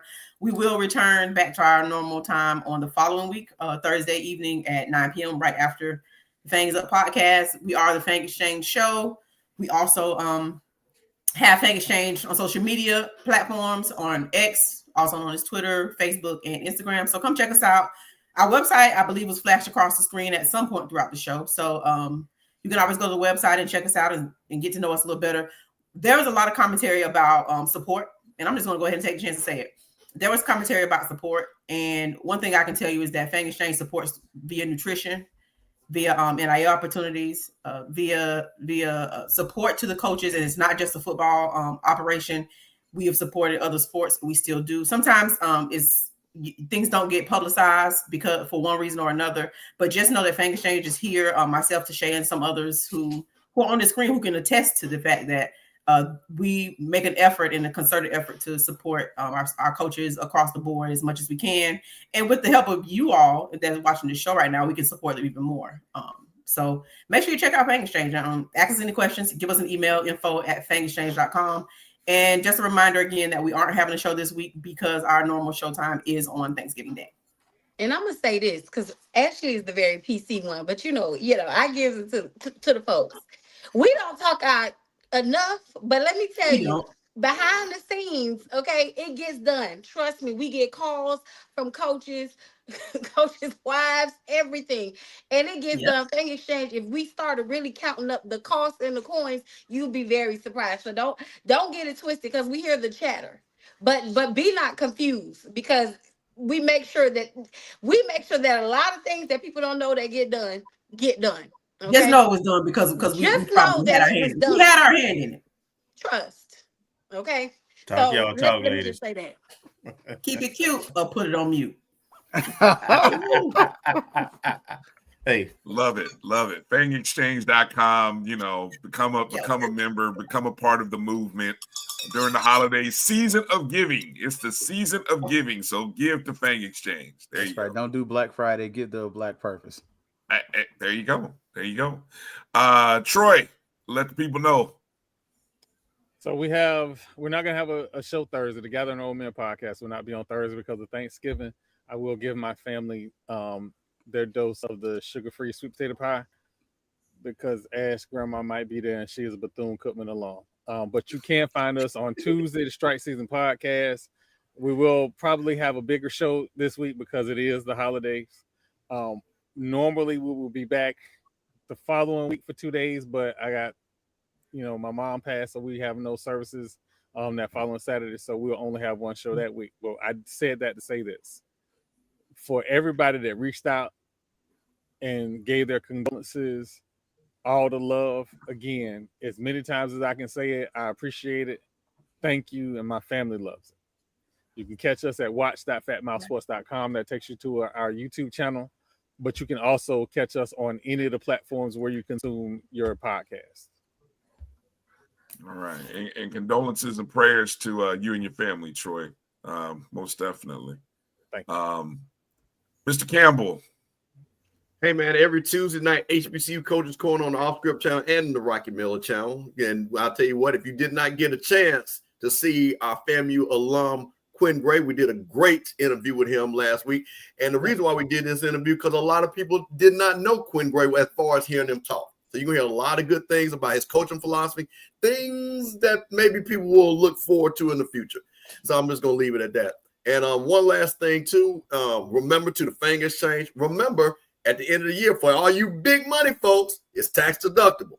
So, if you want to draw and drop that $15,000, $20,000 check, it's tax deductible for FAMU Exchange, because I do the same thing with the Great 88 Endowment. I always hit my classmates, big money classmates up, and they always come through. So I'm going to tell you this. We're all doing our own part, but the FAMU Exchange is tax deductible. So, if you're looking for a little something to spread that wealth, give it to these young ladies, give it to Eli. They're doing a great job. And I'll say one thing too, Bryan, Kelvin, Keith, great job. Thank you. We kind of needed this every week, because what I hated, and people know I love Scotty, but I'd rather for us to tell our own stories about FAMU instead of somebody else. So thank you for allowing us to tell our own stories. Appreciate you coming on, and appreciate reaching out to Coach Cole and bringing on Coach Cole, and definitely. So appreciate that, Steve. Keith, what you got, buddy? Man, you already know. Thursday, much like the rest of them, I am going to take off for Thanksgiving. Wednesday, I'm going to be cooking, but might be trying to drop off and join the O&G StrikeZone. On the day before Thanksgiving, have a little conversation there. But y'all know the Fangs Up podcast, Fangs Up Twitter, Instagram, FQ FAMU Twitter page. And much like Mr. Campbell says, he wasn't in the room with Dr. Cavill, but I was talking to Dr. Cavill, and one of the reasons we do this is so we tell our own stories. We want to make sure that you hear it from us. We hear it when it's credible. I do love, and I appreciate Mr. Campbell, putting to bed some of the rumors. We saw folks put in Twitter, hey, Buddy was told after the Valley game is over, and you got a reputable source that said, I haven't heard that. And so I'll tell you this, that is a lie. Let me say it. So not even her, because some people like to say, well, just because you heard don't mean it's not true. It is not true. It is a lie. And that's the reason why we have to have credible things like the O&G, because they don't spread rumors. Because again, remember, when people do that, they got a nefarious reason, and I'm just gonna say this, and I'm putting my FAMU orange green. Everybody know how I move. But y'all gotta understand, they don't want FAMU to be good. So anything negative, they will always amplify the negativity, because these jokers know when we're good, even if we're the 8C, we're always champions. So they know what it is. I'm going to keep saying, they know what it is. We get that football going and things like we get going, you can't beat us. You just can't. And unfortunately, when it comes to FAMU, bad news gets good attention. So I will tell y'all, just as a person who does the post games, my most popular post games are when we lose. So, and I hate that. I want to win. But we're going to be back. We'll be back on Sunday, and we'll be doing a talk there. And then back to our regular schedule after Thanksgiving. And we're going to try and catch some of these basketball games too. We got the HBCU Classic that's going to be taking place down in Kissimmee. So I'll be down there with the Kappa Leaguers, but we'll be down there and, try and see if they can go ahead and do that media stuff. I don't know if Ashley got a plug, but we're trying to get some cameras in there and get them boys in front of the camera. Let's talk. I want to see what we can get figured out. Right. Cause Hey, wait, but I can't say one thing, because it made me think about something. And this is also a challenge. Remember, we have a lot of our teams traveling to cities where alums are at. If there's not an alumni, major force, get your group together, feed our teams, the girls and the boys. And this goes back, because now spring sports, they really appreciate when we do it. It shows great support. And I know the coaches appreciate it too, because again, they ain't got to pull money out their pocket. And again, that just shows how we brag different. I know Coach Ward really appreciate it. Again, the girls are going to be down in Mercer. I think we're going to try to do something there. They're going to somewhere in West Georgia, something like that. And I know the Atlanta alumni are going to do it for Georgia Tech. So again, for all you Florida people, when our basketball teams are in your area, reach out to Marvin, find out. It doesn't cost a lot, but it looks really good when we support our teams like that and make sure they're fed well. Well said. Well said. All right, Kelvin, we are doing a show on Wednesday. So good thing about being on Wednesday and not Thursday. So what do we got planned for Thursday, Kelvin?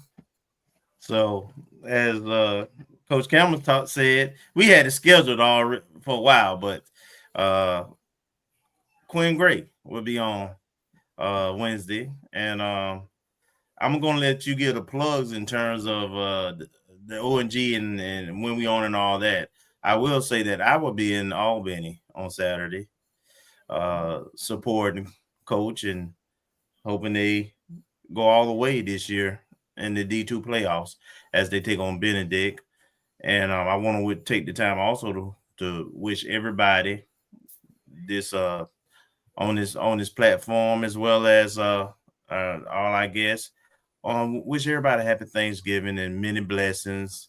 And those who have Troy, everybody who's lost and going through something, may God continue to give you strength and you find some joy and some peace in that healing process starts immediately, and know that you are loved and we care for you, and you got that extended family here for you.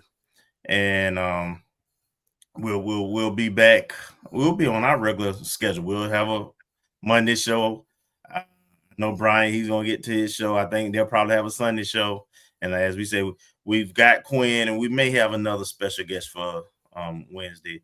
And last but not least, I have to get my volleyball stuff out. I was at the championship game, made it back in time to witness it, and I do have some videos and some pictures that I got to put out. Made an appearance on Swag TV, sitting down there in the front row. And yes, by the way,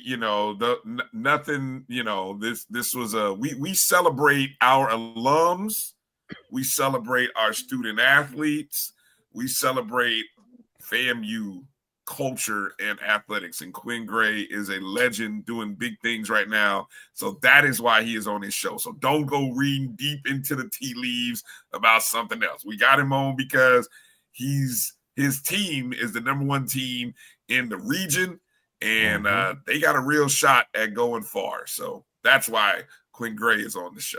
So that's right. Sure, that's Bryan. Right. But Sure. go watch the Coach's Corner with Bryan. Mr. Campbell, and I feel like you Rattler fans will be so happy and so pleased with the conversation. I feel like Quinn Gray's waiting on the right situation to open itself up. I'm just saying, when the Lord opens that door, he shall be ready to walk through whichever door that is. And I don't even have no water anymore. Check out the O&G StrikeZone. We celebrate champions on our show, so I'm just letting y'all know that. Give you a teaser as to what's going to come on Wednesday. We celebrate champions on our show. Wednesday, 8 o'clock Eastern, 7 Central on the Black College Sports Network. Make sure you're following the O&G StrikeZone everywhere, Facebook, Twitter, Instagram, at O&G StrikeZone. All of the shows, this show, all the shows on the Black College Sports Network, you can check out in podcast format on the BCSN Pod Zone. That's available on Spotify, Amazon Music, iHeartRadio, Apple Podcasts, everywhere like that. So go do us a favor. Go download, like, subscribe, all that good stuff. And hit the thumbs up wherever you are watching. The thumbs up and the like button. Much appreciated for you doing that. And hopefully you're following our friends here on all their platforms.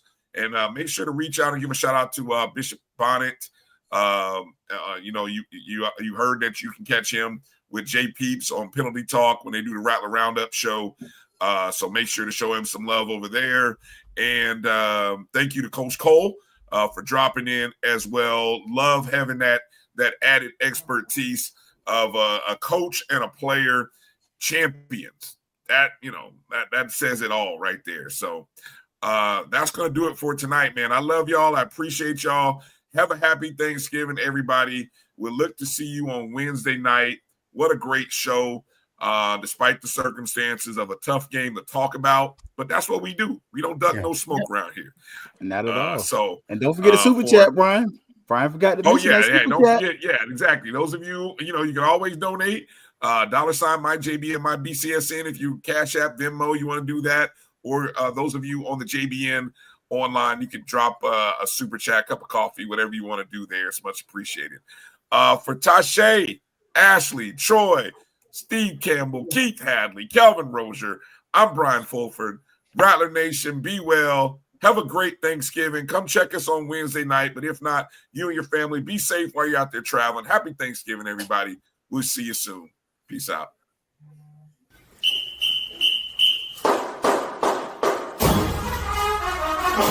Wow.